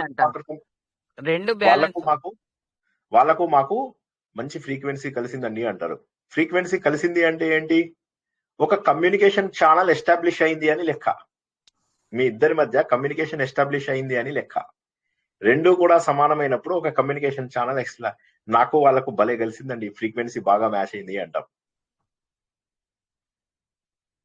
అది సో ఇప్పుడు ఏమవుతుంది? మనము మాట్లాడే దాని యొక్క ఫ్రీక్వెన్సీ 4G అయిందనుకోండి. మనకు మొబైల్ లోపల మీరు 4G అని కనెక్ట్ చేస్తే ఆ తరంగాలు 4G యొక్క తరంగాల దగ్గర ఉండి దాన్ని మ్యాచ్ అవుతాయి. అప్పుడు ఏమవుతుంది? ఇక్కడ ఏముందో చూడగలుగుతారు. మీరు 4వ అంతస్తులో ఏముందో చూడాలనుకోండి, మీరు 3వ అంతస్తులోంచి చూడగలరా? చిన్నప్పుడు అందుకే ఎడ్యుకేషన్ ఉండాలి అంటారు. స్కూల్ ఏమో మానేశారు. 4వ తరగతికే పెళ్లి చేయండి అని గోల గోల గోల గోల. చిన్నప్పుడు చదువుకోకపోతే ఈ ఇబ్బందులు అర్థమైనాయా? చిన్న విషయం. ఇప్పుడు నేను చెప్తున్నది ఎంత చిన్న విషయం అంటే మనకు 6వ తరగతి 5వ తరగతిలో చదువుకున్న విషయాలు 4వ తరగతికి ఆపేశారు చాలా మంది చదువులు. ఇప్పుడు మీరు 3వ అంతస్తులకు మిలిటరీ వాళ్ళు మీ క్లాస్ లో 3వ తరగతి 4వ తరగతి చదివినాడు కదా సార్, అందరూ బాగా చదువుకున్న వాళ్ళే ఉన్నారు సార్. ఉన్నారు కానీ మరి ఇంత చిన్న విషయం అర్థం కాకపోవడం ఏంటి? ఇప్పుడు మీరు ఒక పోస్ట్ డెలివరీ చేయాలనుకోండి, 4వ అంతస్తులో పోస్ట్ డెలివరీ చేయాలి. ఉదాహరణకి 4వ అంతస్తు లోపల పోస్ట్ డెలివరీ చేయాలి. మీరు 2వ అంతస్తులోకి వెళ్ళారు, మీరు డెలివరీ చేయగలుగుతారా? చేయలేమండి. 3వ అంతస్తుకి వెళ్తారు, డెలివరీ చేయగలుగుతారా? చేయలేమండి. 4వ అంతస్తుకి వెళ్తారు, డెలివరీ చేయగలుగుతారా? చేస్తామండి. ఎందుకని? రెండు మ్యాచ్ అయినాయి. మీరు ఇద్దరిది సమానమైనటువంటి ఇది ఉన్నప్పుడు ఇక్కడి నుంచి ఇక్కడికి మార్చుకోవచ్చు. అదే విధంగా ప్రకృతి లోపల కూడా తరంగాలు అనేవి అనేక రకాల జనరేషన్స్ లోపల ఉంటాయి. ఈ తరంగాల శక్తే మనకు ఈ ఓంకారం చదివిన ఓం రం యం హం లం వం ఇవన్నీ చదివినప్పుడు మన చక్రాలలో చదివేటటువంటి కదలికలు, ఈ ప్రపంచం మొత్తము కూడా శబ్ద తరంగాల ద్వారానే తయారైంది. ఈ ప్రపంచం మొత్తంలో మనం భగవంతుణ్ణి పట్టుకోవాలి అంటే కొన్ని బీజాక్షరాల ద్వారా కొన్ని చోట్ల ఓం అన్నప్పుడు హైయెస్ట్ లెవెల్ అంతస్తుకి వెళ్ళిపోతాం, రమ్ అన్నప్పుడు కొద్దిగా తక్కువ, యం ఇలా, గమ్ అన్నప్పుడు గణేష్ అనే దేవుడికి టచ్ అవుతుంది. గణేష్ అడుగుతారు ఏం కావాలి అని, అనగానే నాకు పెళ్లి కావాలి అని అడుగుతారు. మీరు గణేష్ లబో దిబో మొత్తుకుంటాడు, నాకు పెళ్లి కాలేదు నీకెక్కడి నుంచి పెళ్లి చేయాలి అని. అంటే మాకెవరో ఫలానా ఒక ప్రవచనకర్త చెప్పాడు నీకు పెళ్లి కూడా చేయించాడు అంటే, ఆయన పెళ్లి నేను చేస్తానులే ముందాగు, నువ్వు వెళ్ళిపోయి నాకు పెళ్లి చేసే శక్తి లేదు అంటాడు. సరే అని చెప్పి ఈసారి ఏం చేశాము? రమ్ అని చెప్పి చేశాము. రమ్ అంటే ఎవరండి? ఏ దేవుడు రమ్ అంటే?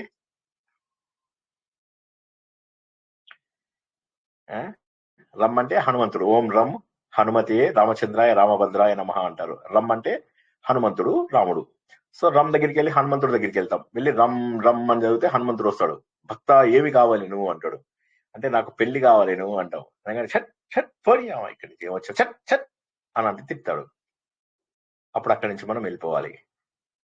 సో ఇలాగ మనం ఏంటంటే ఏ దేవుడు కావాలో ఆ కోరికకు తగ్గటువంటి బీజ మంత్రాలు, పెద్ద మంత్రాలు ఉన్నాయి. మనం మొదటి లోపల తెలుసుకున్నాము నామము, బీజము, మంత్రము, స్తోత్రము, ఇవన్నీ కూడా సూక్తము. ఇవన్నీ కూడా ఈ 5 రకాలు ఉంటాయి అని చెప్పి తెలుసుకున్నాము. అక్షరంతో ప్రారంభమైనటువంటి మన ప్రయాణము స్తోత్రము చివరికి సూక్తము వరకు వెళ్ళింది. విష్ణు సహస్రనామం అనేటటువంటిది స్తోత్రమా అంటే నామముల యొక్క గుంపు. ఈ నామముల యొక్క సమూహం ఏదైతే ఉన్నదో దీనిని పాటల రూపంలో సులువుగా ఉండడం కోసం అని చెప్పి స్తోత్రంగా చేశారు. స్తుతింపడానికి వీలయ్యేది స్తోత్రము. కానీ ఇక్కడ భగవంతుని స్తుతించము, భగవంతుడి యొక్క లక్షణాలను తెలుసుకుంటాము. అందరూ మర్చిపోయారా? మొత్తం మర్చిపోయారు కదా. మళ్ళా నామము అక్షరము అక్కడి నుంచి మొదలెట్టాం మనం. అక్షరం నుంచి మొదలెట్టాం. అక్షరము, నామము, మంత్రము, తర్వాత స్తోత్రము, ఇవన్నీ కూడా మనం ఇంతకు ముందు తెలుసుకున్నవే. ఇవాళ మళ్ళీ నాతో చెప్పిస్తానంటే చెప్తాను, నాకు అట్లేం లేదు. లేదు సార్, ఏం మర్చిపోలేదు. నెట్ కనెక్ట్ పోయి అక్కడ కొంచెం ఇదైపోయింది అంతే. సార్ ధ్యానంలోనే ఇవన్నీ అనిపిస్తాయండి. ఏంటండి? ఓంకారం చేసేటప్పుడు ధ్యానంలో మాత్రమే ఈ బీజాక్షరాలు అవి కదులుతాయి కదా సార్? ఏం కదులుతాయి అంటారు? నాకు తెలియదు ఏవి కదులుతాయో. అంటే ఇప్పుడు మనం మంత్రాలు చేసేటప్పుడు ఓంకారమా, లేకపోతే మనం ధ్యానంలో చేసేటప్పుడు ఓంకారమా అని నాకు డౌట్ సార్. రెండు కరెక్టే. మంత్రంలోనూ ఓంకారం ఉంటుంది, ధ్యానంలోనూ ఓంకారం ఉంటుంది. అనుమానం ఏముంది?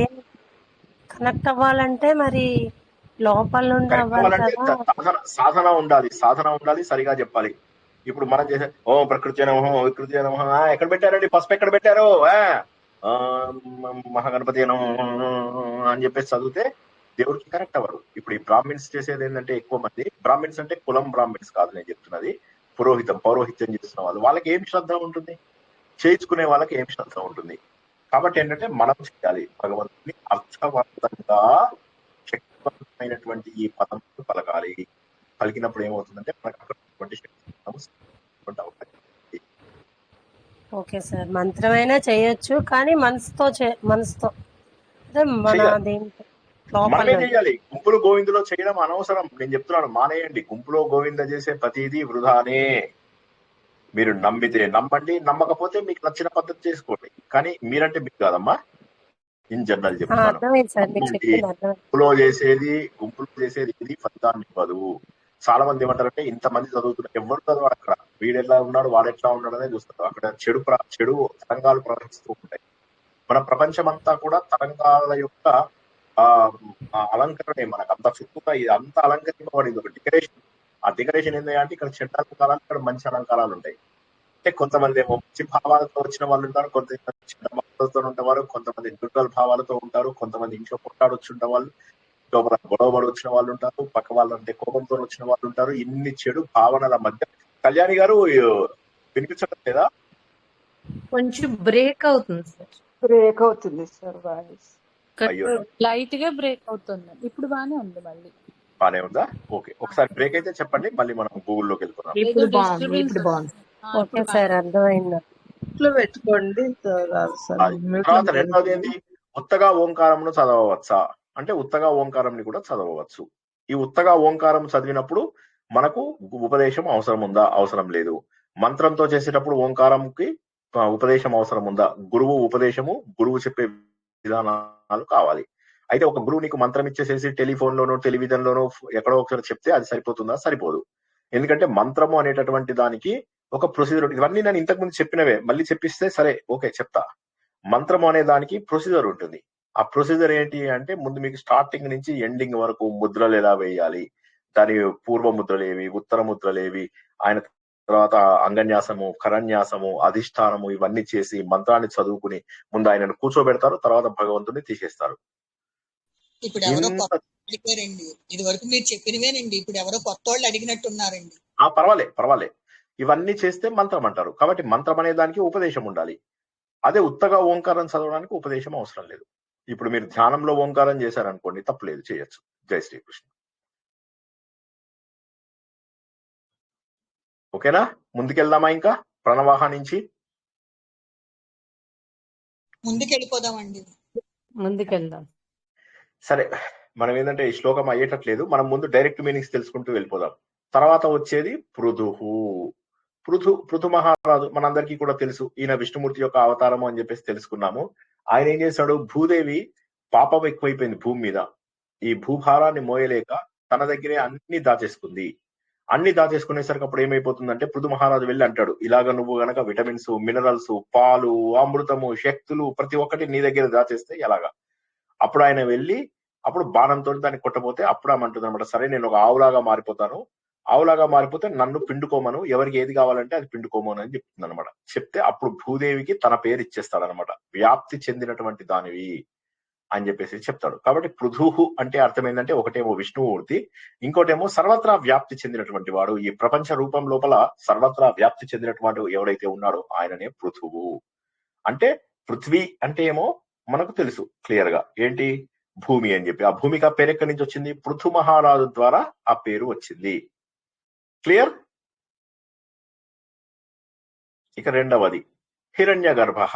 హిరణ్యము గర్భము. హిరణ్యము అంటే ఏంటి? బంగారము. గర్భ అంటే మధ్య భాగము. అంటే సెంటర్ లోపల ఒక సూర్యుడు ఉన్నాడు అనుకోండి, ఈ సూర్యుడు చుట్టూ కూడా వెలుతురు వస్తూ ఉంటుంది. అదే విధంగా ఈ ప్రపంచమంతా కూడా ఒక బంగారపు అండము, అనగా భగవంతుడి యొక్క వీర్యము, భగవంతుడి యొక్క శక్తి. వీర్యము అంటే శక్తి అని మీనింగ్ అన్నమాట. ఆ భగవంతుడి యొక్క శక్తి ద్వారా ఈ ప్రపంచమంతా ఏర్పడింది. ప్రపంచమంతా ఏర్పడింది అంటే ఎవరున్నారు ఇప్పుడు ఆయన కడుపు లోపల అంటే మనం చెప్పుకున్నటువంటి హిరణ్య గర్భుడు అనేటటువంటి బ్రహ్మదేవుడు. సో బ్రహ్మదేవుడిని కడుపులో పెట్టుకున్నటువంటి వాడు ఎవడైతే ఉన్నాడో ఆయన హిరణ్య గర్భుడు, భగవంతుడు. ఆయన బ్రహ్మదేవుడిని కూడా మనం హిరణ్య గర్భుడు అని చెప్పనొచ్చు, సూర్యుడిని కూడా హిరణ్య గర్భుడు అని చెప్పేసి మనం తెలుసుకున్నాము. హిరణ్య గర్భుడిని తన యందు కలుపుకొని తనలో ఉంచుకోవడం వల్ల విష్ణుమూర్తిని కూడా హిరణ్య గర్భుడు అనొచ్చు. హిరణ్య గర్భుడు అంటే సూర్యుడు అవ్వచ్చు, బ్రహ్మదేవుడు అవ్వచ్చు, విష్ణుమూర్తి అవ్వచ్చు, శివుడు అవ్వచ్చు, అమ్మవారు అవ్వచ్చు, అందరూ అవ్వచ్చు. ఈ ప్రపంచం మొత్తాన్ని తన లోపల పెట్టుకున్నటువంటి బంగారపు రంగు గుడ్డు, అండము. అంటే అండము అంటే ఏంటి? నిజంగా గుడ్డని కాదు, అదొక ప్రారంభ దశ అని చెప్పేసి అర్థం చేసుకుంటే ఆ బంగారపు రంగు కలిగిన గుడ్డు ఏదైతే ఈ ప్రపంచం మొత్తము పుట్టడానికి కారణమైందో, మనమంతా పుట్టడానికి కారణం ఏంటి? తల్లి అండము లోపల నుంచి మనము ఉద్భవించడము. అదే విధంగా ఈ ప్రపంచమంతా కూడా ఒక బంగారపు రంగు, చైతన్యవంతమైనటువంటి రంగు కలిగినటువంటి ఒక గుడ్డులోంచి వచ్చింది. ఆ గుడ్డు యొక్క సెంటర్ పాయింట్ లో ఉన్నటువంటి వ్యక్తి ఎవరైతే ఉంటాడో ఆయన బ్రహ్మదేవుడు. ఆయనని కడుపులో కలిగి ఉన్నటువంటి వాడు కాబట్టి విష్ణుమూర్తికి కూడా హిరణ్య గర్భుడు అని అంటారు. సూర్యుడు కూడా తన తరంగాల ద్వారా ప్రతి చోట కూడా సెంటర్ పాయింట్ లో ఉండి అన్ని వైపులా తన తరంగాలను విస్తరిస్తూ ఉంటాడు. కాబట్టి సూర్యుడు కూడా హిరణ్య గర్భుడే. సో ఏ తేజస్సు నుంచి అయితే వీళ్ళందరూ ఆవిర్భవించారో వారందరినీ కూడా మనం హిరణ్య గర్భులు అనవచ్చు. ఇక్కడ విష్ణు సహస్రనామం తెలుసుకుంటున్నాం కాబట్టి విష్ణువుని కూడా హిరణ్య గర్భుడు అంటే బంగారపు రంగు గుడ్డుని తనలో కలిగినటువంటి వాడు. అంటే తన యొక్క వీర్యమును లేదా తన యొక్క శక్తిని ఈ ప్రపంచంలో పెట్టినటువంటి వాడు. తద్వారా మనమంతా కూడా జన్మించాము, అందువల్ల ఈయన హిరణ్య గర్భుడు అని చెప్పి.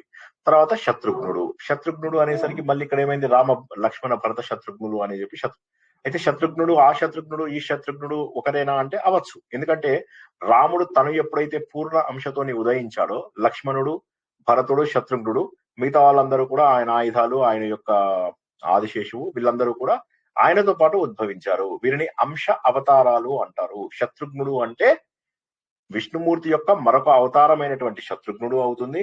శత్రువులను నాశనం చేసేవాడు. ఎవరి శత్రువులను నాశనం చేసేవాడు? ఓకే, ఇక్కడ క్వశ్చన్ ఏంటంటే దేవతల యొక్క శత్రువులను నాశనం చేసేవాడు. ఇదెక్కడ గోల్ అండి? రాక్షసులను కాపాడే బాధ్యత ఆయనది కాదా అంటే ప్రపంచంలో మంచిని పెంచడమే భగవంతుడి యొక్క ముఖ్య ఉద్దేశము. కాకపోతే ప్రపంచము తయారయ్యే క్రమం లోపల దైవీ లక్షణాలతో పాటు ఆసురీ లక్షణాలు, రాక్షస లక్షణాలు, మోహిని లక్షణాలు, ఈ మూడు ఉన్నాయని ఏ అధ్యాయంలో చెప్పారండి భగవద్గీతలో? హలో, నిద్రపోయిన వాళ్ళు లేవండి ఒకసారి. కమాన్, వేకప్ వేకప్ వేకప్. 16 దైవాసుర సంపత్ విభాగ యోగం. దైవీ, ఆసురి, రాక్షస, మోహిని. నేను చెప్పాను ఇది మీకు 16వ అధ్యాయం చెప్తున్నప్పుడు. ఇది ఏ అధ్యాయంలో చెప్పారో చెప్పాను. మర్చిపోండి, బాగా మర్చిపోతున్నారు ఈ మధ్య. మతి మరకు బాగా ఎక్కువైపోయింది. రాక్షస మోహిని చెప్పారు. ఎందులో వచ్చింది? ఏ అధ్యాయంలో వచ్చింది? రాజవిద్య రాజా 9వ అధ్యాయం. ఆసురి, రాక్షస ఇవన్నీ కూడా వచ్చింది. 9వ అధ్యాయం. ఏంటి? మోగాస మోగ కర్మాణ మోగ అక్కడ వస్తుంది. చదవండి. మోగ జ్ఞాన విశేష రాక్ష సీమాసురీం చేయవ వస్తుంది సార్ ఆ శ్లోకం. ఇన్నేళ్ళు శ్లోకాలు బట్టి కొట్టారు, గోల్డ్ మెడల్స్ తీసుకున్నారు. ఆ గోల్డ్ మెడల్స్ ని తీసేసి మోరీలో పడేయండి. ఇక ఏమి గుర్తుండదు, ఎవరికి గుర్తుండవు. ఎందుకు ఇంకా తీసుకొని ఏదో అందరిలో గొప్ప కోసం తీసుకుంటాం మనం. ఇవన్నీ నేను అదే చెప్తున్నా, బాధపడే దాని గురించే. కానీ దానిలో తత్వాన్ని గుర్తించడం, మనకు గుర్తిస్తే ఎప్పటికీ గుర్తుంటుంది. మూలాన్ని, సారాన్ని గుర్తించాలి ఎప్పటికీ. సరే, అది మనకు అక్కడ ఏం చెప్తాడు? దైవీ లక్షణాలు అంటేనేమో మంచి లక్షణాలు, ఆసుడి లక్షణాలు అంటేమో చెడ్డ లక్షణాలు. రాక్షస లక్షణాలు అంటే ఏంటయ్యా అంటే క్రూరత్వము, హింస చేసేటటువంటి వాటిని రాక్షస లక్షణాలు అంటారు. అది అసలు మీనింగ్. ఆసురులన్నా రాక్షసులన్నా ఒకటి కాదు. అసురులు అంటే జస్ట్ దంభం, దర్పం, నేను గొప్ప, ఇవి ఇలాంటివి ఏవైతే అభిజాతము, ఇవన్నీ ఉన్నటువంటి వాళ్ళని ఏవైతే ఉంటారో వాళ్ళని అసురులు అంటారు. అసురులు పర్వాలేదు, మనమంతా అసురులమే. మనం రాక్షసులమైతే డేంజర్. రాక్షసులు అనేసరికి క్రూరత్వము, హింస కూడా మిగులుతుంది. వెకేషన్ కి తీసుకెళ్లి పైనుంచి కొండ మించి తోసేయడం, ట్రెక్కింగ్ చేస్తుంటే మోఘ కర్మాణః సార్, మోఘాశ మోఘ కర్మాణం మోఘ రాక్షసీ మాతురీం చైవ ప్రకృతిం మోహినీం శ్రితాః. రైట్. అక్కడ మోహిని అనే పదంకి ఇప్పుడు అర్థం తెలుసుకుందాం. 3 తెలుసుకున్నాం కాబట్టి 4వది మోహిని. ఈ మోహిని అనే దానికి అర్థం ఏంటి? మోహమునకు గురైనటువంటి వారు. మోహంనకు గురైనటువంటి వారు అంటే ఏంది? మనవళ్ళు, మనవరాళ్ళు. నా మనవడండి నా మొబైల్ తీసుకుని శ్రీనివాస్ గారికి మెసేజ్లు పెడుతుంటాడు. అయ్యో శ్రీనివాస్ గారు సారీ, మా మనవడు పెట్టాడు సారీ అంటే నాకు సరిపోదండి సారీ అంటే. పోనీ మంచిగా చెప్తాను, పెద్ద సారీనే చెప్తాను, సారీ. సో కాబట్టి ఏంటంటే ఈ మోహం ఉన్నటువంటి వాళ్ళని మోహిని. సో అది కూడా చెడు లక్షణమే, అది కూడా చెడు లక్షణమే. వల్ల మారినటువంటి మోహం ఏదైతే ఉంటుందో అది కూడా మోహ లక్షణమే. ఇప్పుడు శత్రుఘ్న అనే దానికి మళ్ళీ వద్దాం. శత్రుఘ్న అంటే శత్రువులను చంపేవాడు. శత్రువులను చంపేవాడు అంటే దేవతల యొక్క శత్రువులను చంపేవాడు. దేవతల యొక్క శత్రువులు ఎవరు అంటే అసురులు, రాక్షసులు. మోహిని రూపంలో, మోహనంలో మనకు ముంచేసేటటువంటి వారు. వీరందరినీ కూడా పోగొట్టేటటువంటి వాడు శత్రుఘ్నుడు. అత్యద్భుతమైనటువంటి అర్థాన్ని తెలుసుకున్నాము. శత్రుఘ్నుడు అంటే శత్రువులను దునిమించేసిన వాడు. దొరికిన వాడిని ఏమంటారు, అది తురుముదాం, దొరకని వాడిని తరుముదాం, ఏదో ఉంది కదా అట్లాగా. సో అలా చేసేటటువంటి వాడు భగవంతుడు. మనలో ఉన్నటువంటి చెడు లక్షణాలను పోగొట్టేవాడు, దైవీ లక్షణాలను పెంపొందించేవాడు శత్రుఘ్నుడు. అర్థం కాని వాళ్ళు ఒక్కసారి అడగండి. హిరణ్య గర్భ, శత్రుఘ్న, పృథు వరకు ఈ మూడు నామాలలో అర్థం కాని వాళ్ళు అడగండి. మొహమాట పడద్దు, సిగ్గుపడద్దు. మళ్ళా సార్ తిట్టుకున్నాడు, విసుక్కుంటున్నాడు అని చెప్పేసి సిగ్గుపడతారు. ఇలా చాలా సిగ్గు బాబోయ్, నా స్టూడెంట్స్ కి భలే సిగ్గు.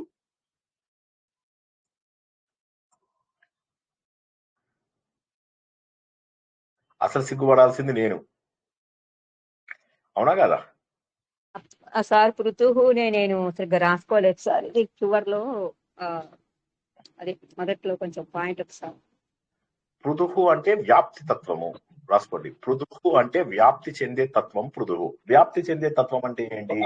భూమి సర్వత్రా వ్యాపించి ఉన్నది, సృష్టి సర్వత్రా వ్యాపించి ఉన్నది. పృథ్వీ అంటే, పృథు అంటే అంతటా వ్యాపించిన వాడు. పృథ్వీ అంటే భూమి, పృథు అంటే అంతటా వ్యాపించిన వాడు. ఎందులో వ్యాపించాడు? పృథు మహారాజు యొక్క చరిత్ర తెలుసుకున్నప్పుడు మనం తెలుసుకున్నాం. అది మీకు పృథువు నుంచి పృథ్వీ ఎలా వచ్చిందో చెప్పుకున్నాం.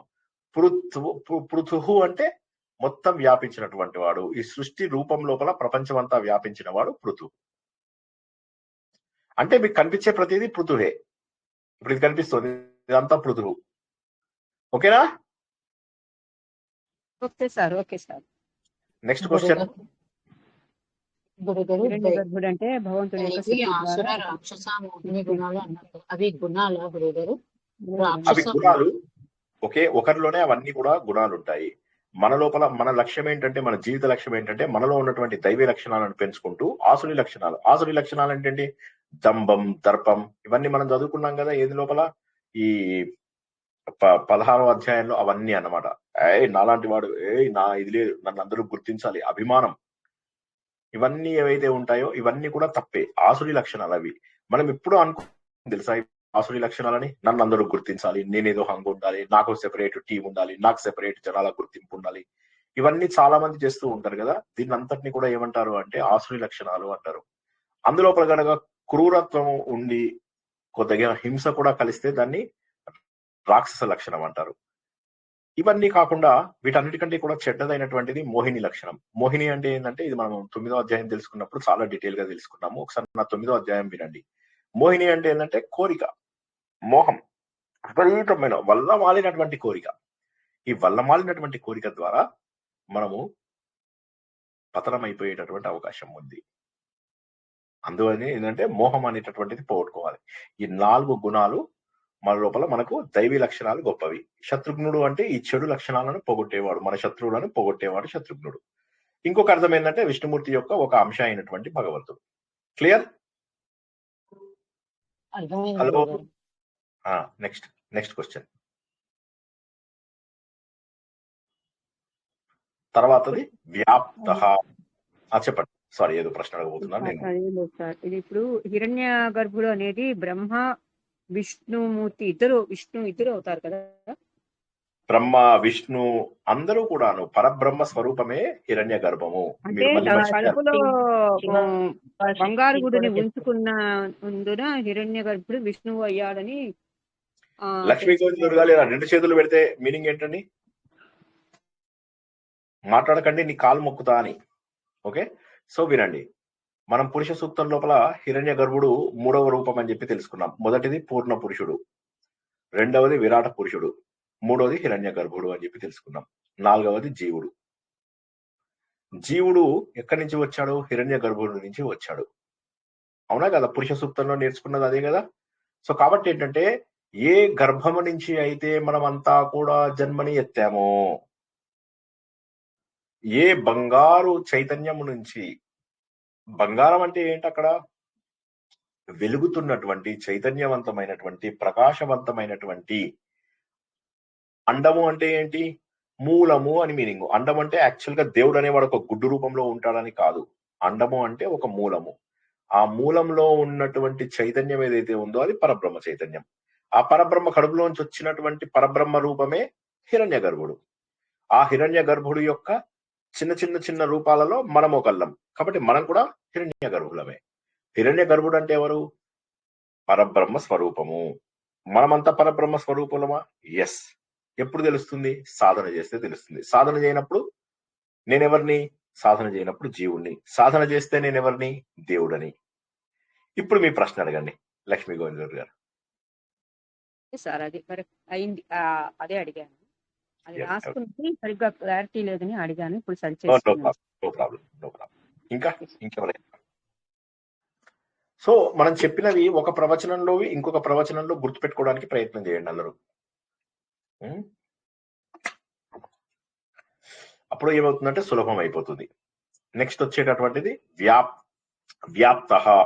వ్యాప్త అనేటటువంటిది స్ట్రైట్ ఫార్వర్డ్. ఏ విధంగానైతే పృథువుకి మనము వ్యాప్తి చెందినటువంటి వాడు సృష్టి రూపంలో మనకు కనిపించేవాడు, సృష్టి రూపంలో కనిపించేవాడు పృథువు అని చెప్పి చెప్పుకున్నాము. ఇక్కడ కూడా అంతే. భగవంతుడు కనుక కారణమైతే ఈ ప్రపంచమంతా వ్యాపించిన వాడు కూడా భగవంతుడే. కారణ రూపం లోపల సర్వత్రా వ్యాప్తి చెందినటువంటి వాడు. కారణ రూపంలో, కార్య రూపంలో రెండిట్లో కూడా ఉన్నటువంటిది భగవంతుడే. ఇది మనము విష్ణు సహస్రనామంలోనే ఇంతకు ముందు తెలుసుకున్నాము. వ్యాప్త అంటే వ్యాప్తి చెందినవాడు. సింపుల్. వ్యాప్త అంటే అంతటా వ్యాప్తి చెందినటువంటి వాడు. కానీ అన్నిట్లోపల హీఈస్ ది రెస్పాన్సిబుల్. కారణ రూపము, ఆయననే కారణము, ఆయనమే కారణము. ప్రతిదానికి కూడా జరుగుతున్నటువంటి ప్రతిదానికి కూడా ఆయననే కారణము. అలా కారణ రూపంలో ఈ ప్రపంచమంతా వ్యాప్తి చెంది ఉన్నటువంటి వ్యక్తి ఎవరైతే ఉంటాడో ఆయన వ్యాప్త. జై శ్రీకృష్ణ. నెక్స్ట్ వాయు. వాయు అన్న కూడా వ్యాప్తి చెందడమే. వాయు అంటే ఏంటి? సుగంధుడు. వాతి గంధం కరోతి ఇది వాయు. గంధం, సుగంధుడు. ఆయన అంతటా కూడా సరైనటువంటి వాసన ద్వారా వ్యాపించిన వాడు. శబ్ద స్పర్శ రూప రస గంధం అంటాం. ఆ గంధ రూపం లోపల, భూమి రూపం లోపల, మళ్ళీ వాయు రూపం లోపల ఉన్నటువంటి వాడు ఆయననే. పుణ్యో గంధ పృథివ్యాం చ. భగవద్గీత లోపల 7వ 8వ అధ్యాయం. ఏ అధ్యాయం అంటే 7ఆ 8ఆ 9ఆ? ఏడేనా? సార్ ఏడు ఏడు ఏడు ఏడు సార్ ఏడో ఏడో ఏడు సో కాబట్టి ఈ భూమిలోంచి వచ్చేటటువంటి వాసన ఏదైతే ఉందో అదంతా కూడా నేనే. వాయు రూపంలో ప్రపంచమంతా కూడా వ్యాపించి ఉన్నటువంటి వాడు ఆయననే. ఆ వాయువు గనుక లేనట్లయితే మనకు అందులో ఒక జీవం ఉండేటటువంటి అవకాశం లేదు. అయితే వాయువుకి ఇంకొక అర్థం ఏంటంటే గంధ రూపంలో అన్ని చోట్ల ఉన్నట్టు వ్యాపించిన వాడు. గంధము అంటే వాసన అనే కాదు, మనకేమొచ్చాయి ముందు? శబ్దము, స్పర్శ, రూప, రస, గంధము. గంధము అంటే భూమి. ఈ భూమి యొక్క గంధమును ప్రపంచమంతా కూడా వ్యాప్తి చెందించేవాడు వాయు రూపం లోపల. వాయువు గనక లేకపోతే ఈ భూమి తత్వం అన్ని చోట్లకు వెళ్ళదు, శబ్ద తత్వం అన్ని చోట్లకు వెళ్ళదు, స్పర్శ తత్వం అన్ని చోట్లకు వెళ్ళదు. ఎందుకంటే గంధము లోపల అన్నీ ఉంటాయి, మిగతా పైన ఉన్నటువంటి 4 కూడా ఉంటాయి. కాబట్టి ఈ అన్నిటి రూపములలో అన్ని చోట్లకు వ్యాపించేవాడు ఇదేనా? మనకు అందులోపల కూడా చెప్తాడు భగవంతుడు. ఏమంటాడు? వాయు గంధ చెప్పండి.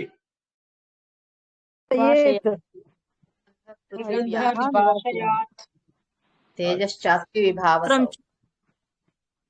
స్పర్శనంచ వాయు శ్రోత్రం గంధ చక్షుస్పర్శనంచ రసనం గ్రాహమే రసనం వాయుర్గంధాన్ని వాషయాత్ వాయుర్గంధాన్ని వాషయాత్ అది అదే ఇది అదే ఇది రసనం meaning. ఘ్రాణమేవ చ అధిష్టాయ మనశ్చాయం కాదు, వాయుర్గంధ నివాషయాత్ అంటే వాయువు గంధము ఈ రెండు కూడా ఒకదానికి ఒకటి పెరవేసుకున్నటువంటి అర్థము. వాయువు అనగా సుగంధుడు, అంతటా వ్యాపించి చలించి తిరిగేటటువంటి వాడు, అంతటా వ్యాపించి చలించి తిరిగేవాడు. సార్ మరి వాసన వస్తుందా? నాకు వాసన రావక్కర్లే. వాసన అంటే ఏంటి? Oxygen, nitrogen, carbon dioxide, hydrogen ఇలా అన్ని కూడా కలిసినటువంటిది ఏదైతే ఉన్నదో, లవణాలు కాదు, వాయువులను కలిసినటువంటివి ఏవైతే ఉన్నాయో ఇందులో కొన్ని ఇనర్ట్ గ్యాసెస్ ఉంటాయి. ఇప్పుడు నైట్రోజన్ ఉంది, నైట్రోజన్ ఎక్కువ శాతం ఉంటుంది కానీ ఇనర్ట్ గ్యాస్. అదే విధంగా మనం పీల్చుకున్నప్పుడు ఆక్సిజన్ రూపంలో పీల్చుకుంటాము, మళ్ళీ ముక్కు నుంచి వదులుతున్నప్పుడు కార్బన్ డైఆక్సైడ్ ని వదిలేస్తాము. ఇవన్నీ కూడా గంధములే. గంధము అంటే మంచి వాసన అని కాదు. మనకు కార్బన్ డైఆక్సైడ్ పీల్చుకోవడం మంచిది కాదు, కానీ కార్బన్ డైఆక్సైడ్ వదిలి తీరవలసిందే. లేకపోతే ఈ కార్బన్ డైఆక్సైడ్ చెట్టు పీల్చుకున్నవి మళ్ళీ మనకు ఆక్సిజన్ ఇస్తాయి. కాబట్టి ఈ వాయు రూపంలో ఉన్నటువంటి వాడు భగవంతుడే. ఈ శ్లోకం అంతా ఏం చెప్తుంది అంటే, ఈ శ్లోకం మొత్తము కూడా భగవంతుడి యొక్క సర్వవ్యాపకత్వాన్ని చెప్తోంది. వాయు రూపంలో చెప్తుంది, వ్యాప్తి చెందినటువంటి రూపం చెప్తోంది.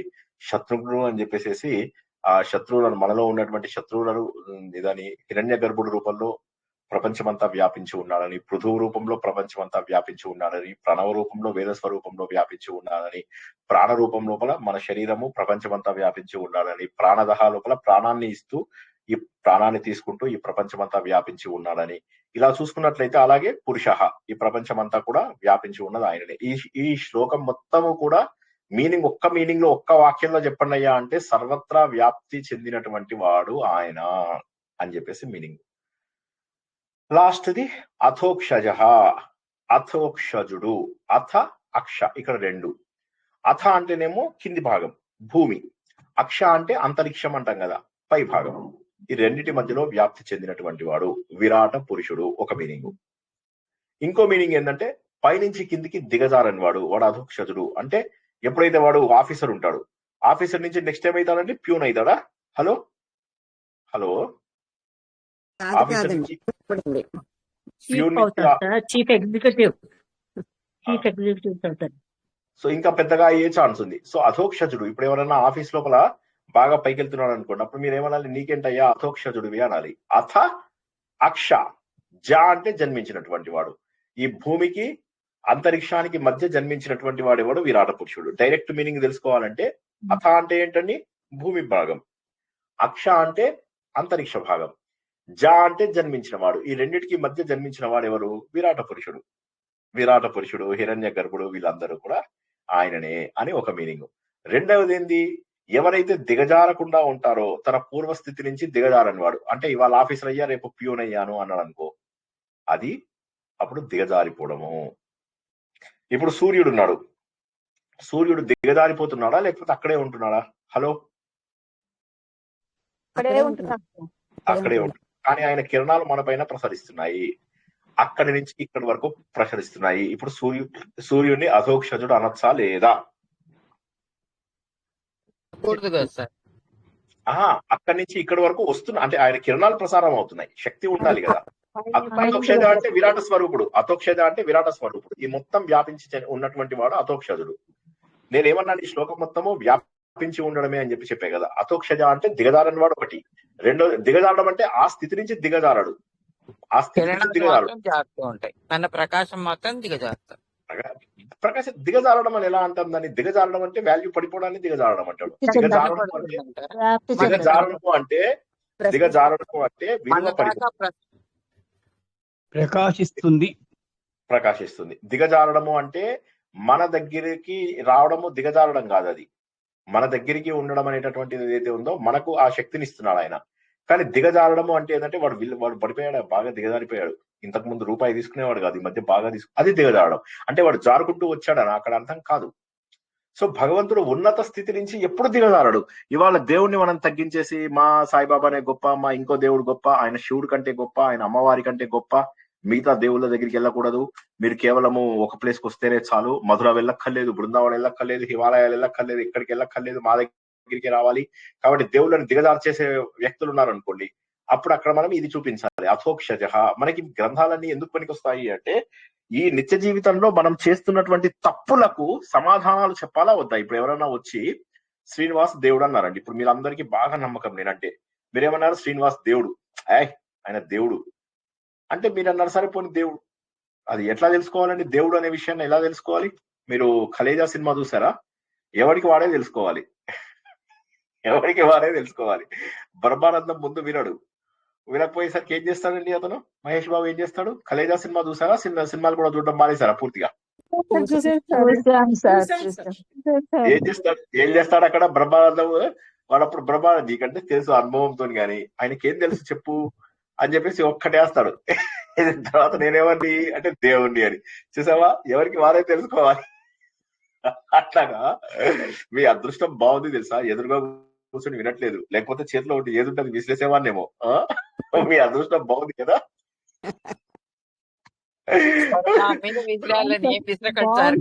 పడైపోతుంది. అలాగే అనిపిస్తుంది. బాగుంది సార్. విసిరేస్తాడు ఈసారి ఎప్పుడు. అయితే విసిరితే నా ప్రాబ్లం ఏంటంటే టీవీ మీదకి, దీని మీదకి, కంప్యూటర్ మీదకి విసిరిస్తానేమో అని భయం అన్నమాట. ఓకే, ఇప్పుడు ఒక చిన్న విషయాన్ని ఇక్కడ మనం గుర్తుంచుకోవాల్సింది ఏంటంటే, దిగజారుతనము అంటే ఏంటంటే భగవంతుడి యొక్క ఉన్నత స్థానం నుంచి దిగజారుడు అనే మీనింగ్ ని గుర్తుంచుకోవాలి. సరేనా? ఓకేనా? ఆ ఉన్నత స్థితిలోంచి ఆయన ప్రకాశాన్ని మనకు అందిస్తున్నాడు అని చెప్పడం. సూర్యుడిది ఎగ్జాంపుల్ కేవలము, అంతే. సూర్యుడు అనే దానికి నేను ఎగ్జాంపుల్ చెప్పాను అంతే. అతోక్షజ అనేవాడు మీనింగ్ ఏంటయ్యా? అతోక్షజ అంటే విరాట పురుషుడు రూపంలో ఉండడం అంతే. అథ అక్ష జ, అథ భూమి, అక్ష అంతరిక్షము, జన్మించిన వాడు, ఈ రెండింటికి మధ్య జన్మించిన వాడు విరాట పురుషుడు. అది మొదటి మీనింగ్. రెండవ మీనింగ్ ఏంటి? ఎప్పుడు జీవితంలో ఉన్నత స్థానం నుంచి దిగజారని వాడు. నేను ఉన్నత స్థానంలో ఐఏఎస్ ఆఫీసర్ని, ఇప్పుడు పోయి క్లర్క్ అయ్యాను, అది దిగజారిపోవడము. నేను విలువలు బాగా ఉన్నాయి, ఇప్పుడేమో విలువలు బాగా లేవు. ఇంతకుముందు బాగా నేర్చుకునే వాళ్ళం, ఇప్పుడు బాగా నేర్చుకోవడం లేదు. ఇంతకుముందు బాగా సిన్సియర్ గా ఉండేవాళ్ళం, ఇప్పుడు సిన్సియర్. వీటన్నిటి దిగజారుడు తనాలంటారు. అబద్ధాలు చెప్తూ, ఇప్పుడు కర్ణుడు ఉన్నాడు, కర్ణుడిది దిగజారుడు తనము. ఏంటి దిగజారుడు తనము?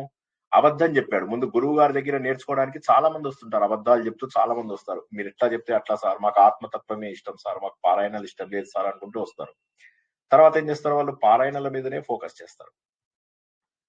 ఎందుకంటే వాళ్ళకు ఒరిజినల్ గా పారాయణాలు చేయాలని ఉంటుంది, అది చెప్పరు బయటికి. ఏదో తెలుసుకుని వెళ్దాం, లేదా వీళ్ళ ద్వారా మనం ఇంకో కొంతమంది ఫ్యాన్ బేస్ ని తయారు చేయించుకుందాం, మనం రేపు సొంతగా చేసుకోవచ్చు. ఈ నీచపు ఆలోచనలన్నీ కూడా అతోక్షజకి అపోజిట్ అన్నమాట. ఎందుకంటే వీళ్ళన్నీ దిగజారుడు తనాలు. వీటిని ఏమంటారంటే దిగజారుడు తనాలు అంటారు. ఆ దిగజారుడు తనం కాదు, దిగజారుడు తనం లేనటువంటి వాడు విలువలలో గాని, ప్రకృతి నియమాలలో గాని ఆయన ఒక్కసారి దిగజారాడంటే ప్రపంచం ఇలా నడవదు. ప్రపంచం ఇలా నడుస్తుంది అంటే ఉన్నత విలువలతోని భగవంతుడు ఈ సృష్టిని నిలబెడుతున్నాడు కాబట్టి ఆయన అథోక్షజ, క్షీణత లేనటువంటి వాడు. రెండవది అర్థం ఏంటి? మనం ఏం చెప్పుకున్నాము? సూర్యుడు ఉదాహరణ, తర్వాత వర్షం ఉదాహరణ, చంద్రుడు ఉదాహరణ చెప్పుకున్నాం అనుకోండి. వీళ్ళని అథోక్షజ అనొచ్చా? అనొచ్చు, తప్పేమి లేదు. ఎందుకంటే వాళ్ళు ఏం చేస్తున్నారు? అంతరిక్షం నుంచి భూమి మీదకి ఉన్నారు. కాబట్టి వీళ్ళని అనొచ్చా? అనొచ్చు, తప్పకుండా అనొచ్చు. చంద్రుడిని అనొచ్చా? ఎస్ అనొచ్చు. వరుణదేవుడిని అనొచ్చా? ఎస్ అనొచ్చు. అక్కడి నుంచి ఇక్కడి వరకు వ్యాప్తి చెందినటువంటి వ్యక్తి ఎవరైతే ఉంటారో అతడు అథోక్షజుడు. మరి మనం ఏం చేయాలి? మన ఇంద్రియాలను నిగ్రహించుకుని మనం ఇలా పైకి చూడాలి, ఉన్నత స్థానం వైపుకు చూడాలి. ఎందుకంటే మనం ఇంకా భూమి మీదనే ఉన్నాము, అంతరిక్షం వైపుకు వెళ్ళాలి. ఓం భూహు, ఓం భువః, ఓం సువః వేదాలలో చెప్పినవి 3 లోకాలు. తర్వాత మెల్లమెల్లగా ఓం భూహు, ఓం సువః, ఓం మహః, ఓం జనః, ఓం తపః, ఓం సత్యం, ఇలా మనకు 7 లోకాలు వచ్చేసాయి. కానీ తర్వాత అసలు ఉన్నవి 3 ముందు. ఓం భూ భువ సువః, వ్యాహృతులు అంటారు వీటిని. కాబట్టి మనం ఎప్పుడు పైకి చూస్తూ ఉండాలి, భగవంతుని కలగాలి. పైకి చూస్తుంటే పరమాత్మ జ్ఞానం కలుగుతుంది. సార్ మాకు తెలిసిన ఒక ఆవిడ ఉంది సార్, ఆవిడ ఇట్లా పైకి చూస్తూ, అది గర్వం. ఆ పైకి చూడటం కాదు నేను చెప్తున్నది. ఇలా పైకి చూస్తున్నావు అంటే అప్పుడు ఆయన అథోక్షజుడు. పైకి చూస్తున్నావు నువ్వు, నీ ఇంద్రియాలను నిగ్రహించుకుంటూ పరమాత్మ జ్ఞానం కోసమై పైకి చూస్తున్నావు. నీ ఇంద్రియాలను నిగ్రహించుకుంటూ నువ్వు భగవంతుడి వైపు చూస్తున్నావు. అందుకే ఆయన అథోక్షజుడు. క్షీణత చెందనటువంటి ఆ పరమాత్మని చూడటమే అథోక్షజ. ఆత్మసుఖము వీడి నీ ఆట కొరకు పాత్ర పోషణ చేసి సూత్రధారి విశ్రమించదని పాదం ఆశ్రయించి పరమ కరుణాంతరంగా శ్రీ పాండురంగ. జై శ్రీకృష్ణ. మొహమాట పడకుండా ఏ ప్రశ్న ఏది చిన్నదున్నా అడగండి. ఇది కనెక్టింగ్ వర్డ్ ఒక్కటి రాసుకోవటం మిస్ అయింది, ఒక్కసారి చెప్తారా సార్? భూమి, అంతరిక్షము, ఈ రెండిటి అక్కడ కనెక్టింగ్ వర్డ్ ఒకటి రాసుకోలేకపోయా. జన్మించిన వాడు అధోక్షజుడు అని రాసుకున్నా. కరెక్ట్. జ అంటే జన్మించడము, అథ అంటే భూమి, అక్ష అంటే అంతరిక్షం. ఈ రెండింటి మధ్యలో జన్మించిన వాడంటే విరాట పురుషుడు. అంతే కదా, మనం పురుష సూక్తంలో తెలుసుకున్నదే పాయింట్. కొత్త పాయింట్ ఏం చెప్పట్లేదు. మధ్య అన్నది అక్కడ కనెక్టింగ్ పాయింట్. ఈ రెండిటి మధ్య జన్మించిన వాడు, ఈ రెండిటిలోనూ వ్యాప్తి చెందినవాడు అనుకుంటే బాగుంటుంది. ఈ శ్లోకం మొత్తము మనం వ్యాప్తి వ్యాప్తి వ్యాప్తి అనుకుంటున్నాం కాబట్టి అలా వ్యాప్తి చెందినవాడు అనుకుంటే సరిపోతుంది. మొదటి అర్థం. రెండవ అర్థం ఏంటి? ఉదాహరణలు చెప్పుకున్నాం మనం. సూర్యుడు, చంద్రుడు అంటే క్షీణత లేనటువంటి వాడు, అంటే దిగజారి పడిపోయినటువంటి వాడు. దిగజారి పడిపోయినటువంటి వాడిని కూడా ఇప్పుడు దేవుడు కనుక దిగజారి మన దగ్గరికి వస్తే మనం పట్టించుకుంటామా?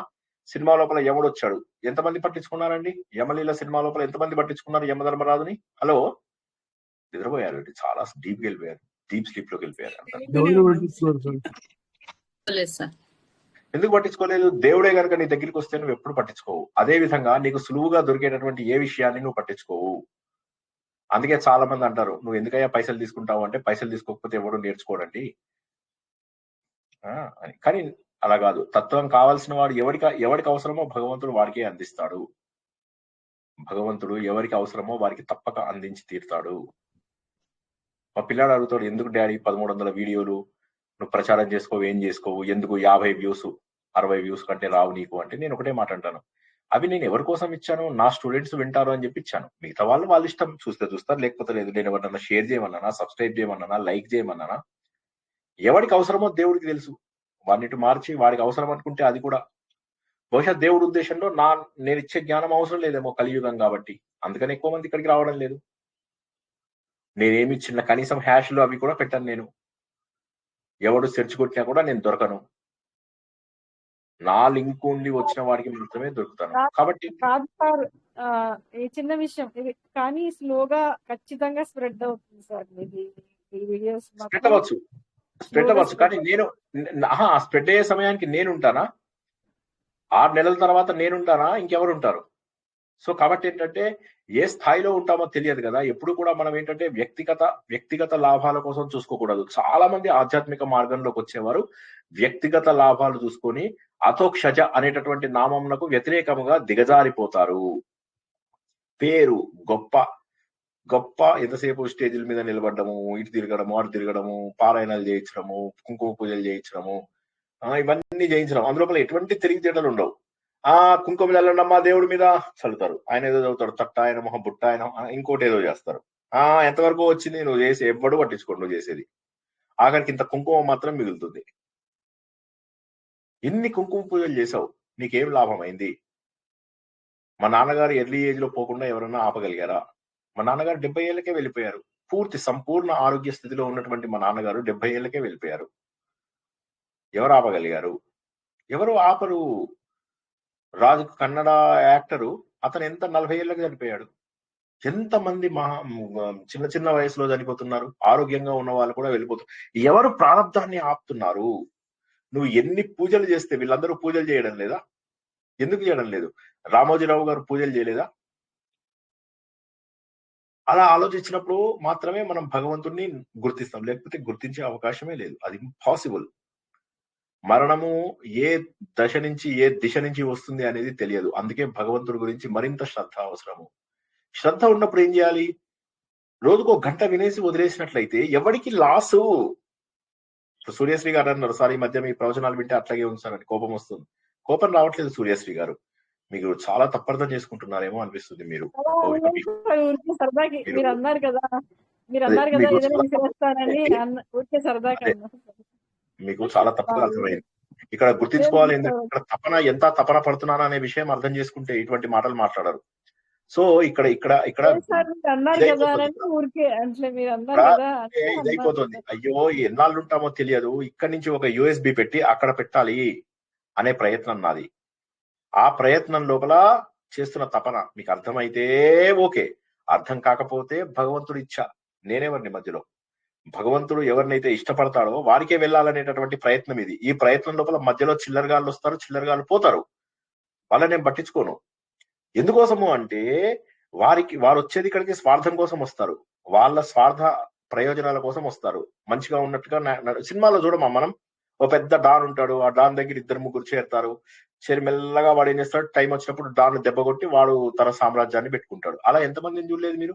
మన గ్రూపులలోనే ఎంతమందిని చూడలేదు అట్లాగా? ఎన్ని పారాయణలు మనం ఆపేయించాం ఈ గ్రూపుల లోపల. భగవద్గీత, విష్ణు సహస్రనామం, లలిత సహస్రనామం, ఖడ్గమాల, నారాయణ్యము 2 సార్లు, ఎన్నిసార్లు ఆపించాం మనం మన గ్రూపులలో. అందుకే ఇప్పుడు ఏ పారాయణము లేదు, కేవలం ఆత్మబోధ సంబంధించిన వారు మాత్రమే.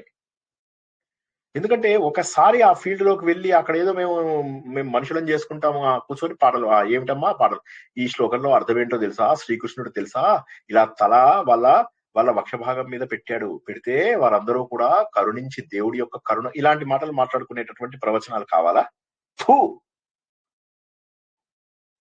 దిగజారుడు తరం. శ్రీకృష్ణుడిని అంత దిగజారించినటువంటి మనుషులది ఇవి చెప్తారు పారాయణాలలో. ఇవి నేర్పిస్తున్నారు జనాలు. అక్కడ వేలాది మంది జాయిన్ అవుతారు. అక్కడ జాయిన్ అవుతే మీరు ఒక బూత్ ఛానల్ పెట్టండి యూట్యూబ్ లోపల, క్షణాల లోపల మీకు మిలియన్స్ ఆఫ్ వ్యూస్ వస్తాయి. హైపరాది చేసినటువంటి జబర్దస్త్ పెట్టండి, 10 నిమిషాల్లో 10 మిలియన్స్ వస్తాయి. మిలియన్ వ్యూస్ అంటే మాటలు కాదు, 10 లక్షలు. 1 మిలియన్ అంటే 10 లక్షల వ్యూస్. మీరు వ్యూస్ ద్వారా ఎన్ని వ్యూస్ వచ్చాయి అనే ద్వారా క్వాలిటీని డిసైడ్ చేద్దామంటే తప్పు. అది అథోక్షజ అనేటటువంటి నామమునకు వ్యతిరేకము. దిగజారుడుతనము కానటువంటిది. దిగజారుడుతనము అవసరం తీరిపోయింది. నేను నాకు తోచినట్టుగా చేయవచ్చు. ఇప్పుడు అడ్డగోలు పారాయణాలు చేయవచ్చు, అడ్డగోలు పూజలు చేయవచ్చు, మనవలని మనవరాలని ఎత్తుకోవచ్చు. ఎందుకు అప్పుడు నా ప్రవచనాలు ఏమర్థమవుతాయి? ఎక్కడి నుంచి అర్థమవుతాయి? ఆ బంధాలలో ఉన్న వాళ్ళకి ఎక్కడి నుంచి నువ్వు వైరాగ్యం రావాలయ్యా అంటే ఎక్కడి నుంచి అర్థమవుతుంది? రోజుకు ఒక గంట వినేసి వెళ్ళిపోయిన వాళ్ళకి ఎక్కడి నుంచి అర్థమవుతాయి? రోజు మొత్తము సాధన చేస్తూ కొన్ని రోజుల పాటు కనీసం, నేనేమన్నాను మీతోని, ఈ 8 నెలలు ఉండండి. 8 నెలల్లో ఏదైనా జరగచ్చు. మళ్ళీ గుర్తుంచుకోండి. ఎందుకు చెప్తున్నానో మీకు అర్థమైతే గుడ్, లేకపోతే మీ ఇష్టం. 8 నెలలు చేయి పట్టుకొని నిలబడండి. తర్వాత మీరు రాకపోయినా నాకేం ప్రాబ్లం లేదు. 8 నెలలు. 8 నెలలు ఎందుకు సార్ అట్లా పెట్టినారు? ప్రతిసారి అడగాలనుకుంటున్నాను. అది ఏదో మీరు మనసులో ఉంది, మీకు మాకు చెప్పడం లేదు. 8 నెలలు అన్నట్టు అయిపోయిన తర్వాత మీ ఇష్టం. కానీ ముందు ఈ 8 నెలలు గట్టిగా పట్టుకొని ఉండండి. ఈ ఆధ్యాత్మిక మార్గంలోనే నడవండి. ఇది తపన, ఇది కోపమో లేకపోతే నా ఫ్రస్ట్రేషనో కాదు. అయ్యో మీరు నేర్చుకోవాలనేటువంటి తపన. అర్థమైతే సంతోషం, అర్థం కాకపోయినా నో ప్రాబ్లం. ఈరోజు చాలా చక్కటి పదాలని మనం నేర్చుకున్నాము. అందులో ముఖ్యమైనటువంటివి ఏంటయ్యా అంటే, మనకి ఇక్కడ చాలా గొప్ప అన్ని కూడా వ్యాప్తి చెందినటువంటివి. కొత్తగా తెలుసుకున్నవేంటి? పృథుహు అంటే పృథు మహారాజు.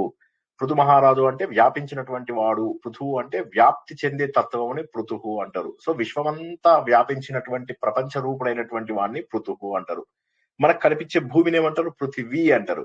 ఈయనను పృథుహు అంటారు. విశ్వంగా వ్యాపించిన వాడు, ప్రపంచ రూపంలో కనిపించినటువంటి వాడు, ఇదంతా ఉన్నవాడు పృథుహు. హిరణ్య గర్భము, ఏ బంగారు మూలము ఏదైతే ఉన్నదో ఈ ప్రపంచమంతా పుట్టడానికి ఉన్నటువంటి బంగారు మూలము. బంగారము అంటే బంగారు రంగు అంటే ఏంది? చైతన్యవంతమైనటువంటి రంగు, తేజస్సుతో ఉన్నటువంటి ఈ బ్రహ్మాండం అంతా కూడా సృష్టింపడం ఎవరి వల్ల అయితే అయిందో దానిని గర్భంగా ఉన్నాడు అని మనం అనుకున్నాం. అంతేగాని దేవుడికి పెట్టి ఆయనకు ఒక కడుపు పెట్టి ఆ కడుపు లోపల ఒక బంగారు గుడ్డు పెడితే హిరణ్య గర్భుడు కాదు. ఈ ప్రపంచమంతా తనలో కలుపుకున్నటువంటి వాడు, తన ద్వారా పుట్టించినటువంటి వాడు. దేవుడికి కడుపు చేస్తే ఇంకా కష్టం, కాబట్టి అది కాదు. దానికి ఉదాహరణగా మనం ఏం చెప్పుకున్నాము? సూర్యుడిని అవ్వచ్చు, బ్రహ్మదేవుడు చెప్పుకోవచ్చు, మీరు ఇంకా విష్ణుమూర్తికి చెప్పొచ్చు, శివుడికి చెప్పొచ్చు, అమ్మవారికి చెప్పొచ్చు, ఎవరికి చెప్పినా హిరణ్య గర్భ అంటే తప్పు లేదు అని అన్నాం. నెక్స్ట్ శత్రుఘ్న లోపల శత్రువులను తుదముట్టించేవాడు. శత్రువులు అంటే ఎవరు? మనలో ఉన్నటువంటి ఆసురీ లక్షణాలు, రాక్షస లక్షణాలు, మనలో ఉన్నటువంటి మోహిని లక్షణాలు, వీటన్నిటిని పోగొట్టి మనలో దైవీ సంపదను పెంచేటటువంటి వాడు శత్రుఘ్న. వ్యాప్త, స్ట్రెయిట్ ఫార్వర్డ్. ఈ ప్రపంచమంతా కూడా ఎవరైతే రెస్పాన్సిబుల్, కారణము కార్యము అని ఉంటది. కారణం అంటే దేని వల్ల అయితే జరిగిందో, కార్యము అంటే ఏదైతే జరిగిందో. ఉదాహరణకి వంట జరిగింది, దానికి కారణం నేను, వంట చేశాను కాబట్టి. కార్యం ఏంటి? వంట. వంట చేసింది ఎవరు? నేను. అదే విధంగా ఈ ప్రపంచం అనేటటువంటి వంటకు కారణమైనటువంటి వ్యక్తి ఎవరైతే ఉన్నాడో, కారణ రూపం. ఈ ప్రపంచం అంతా కూడా కారణ రూపం. ప్రపంచం ఏర్పడడానికి కారణమైనటువంటి వాడిని వ్యాప్త అంటారు. అంటే కారణ రూపంలో అంతటా వ్యాప్తి చెందినటువంటి వాడు. తర్వాత వచ్చేది వాయువు. వాయువు అంటే సుగంధము, అంతటా వ్యాపించి చరించేటటువంటి వాడు. అంటే భూమి, ఆకాశం, ఇవన్నీ ఏవైతే మనం చెప్పుకున్నామో, ఇవన్నీ భూమి నుంచి శబ్దం వరకు, ఆకాశం వరకు ఉన్నటువంటి వ్యాప్తి తత్వం ఏదైతే ఉంటుందో వాయు రూపం లోపల మన శరీరంలో ప్రవహించేటటువంటి వాయువు, బయట ప్రవహించేటటువంటి వాయువు, భూమి నుంచి వచ్చేటటువంటి, భూమిలో ఉన్నటువంటి అన్ని లక్షణాలను అన్ని చోట్లకు తీసుకెళ్లేటటువంటిది, భూమి లోపల ఉన్న సుగంధం తనే అని చెప్పేసి, ఇవన్నీ కూడా ఏవైతే మనం రకరకాల అర్థాలు తెలుసుకున్నామో, వాయువు అంటే వాయుదేవుడు అని. వాయుదేవుడు అంటే మళ్ళీ మనం ఒక దేవుడు రూపంలో పెట్టుకుంటామని, సర్వత్రా వ్యాప్తి చెంది ఈ సృష్టి మొత్తము జరగడానికి కారణమైనటువంటి వాడు, ఆయనని వాయువు అని చెప్పేసి అంటారు. చివరికి అథోక్షజ. అథోక్షజ అంటే 3-4 మీనింగ్ చెప్పుకున్నాము. అథహ కింద, అక్షహ అంటే పైన. ఈ రెండిటికి మధ్య విరాట స్వరూపంలో ఉన్నటువంటి వాడు. జ అంటే జన్మించిన వాడు, ఆయన విరాట స్వరూపుడు. రెండవది ఏంది? ఎప్పటికీ కూడా దిగజారని స్వరూపం ఉన్నటువంటి వాడు ఈయన, క్షీణత చెందినటువంటి వాడు ఈయన. మూడవ అర్థం ఏం తెలుసుకున్నాము? కాబట్టి మనము ఆ పై వరకు వ్యాపించి ఉన్నటువంటి పరమాత్మను చూస్తే ఇంద్రియాలను అధపాతాళానికి తొక్కేయాలి. తొక్కి పరబ్రహ్మ పైన ఉన్నాడు అనే భావంతో పైకి చూస్తూ ఉండాలి. అంటే ఉన్నత స్థానానికి ఎదగడానికి మనం ప్రయత్నం చేయాలి. ఇంద్రియాలను తొక్కేయాలి, పైకి ఎదగడానికి ప్రయత్నం చేయాలి. ఇది అథోక్షజ. జై శ్రీకృష్ణ. రివిజన్ కూడా చెప్పాను. ఎవరికైనా ఏ చిన్న ప్రశ్న ఉన్నా అడగండి.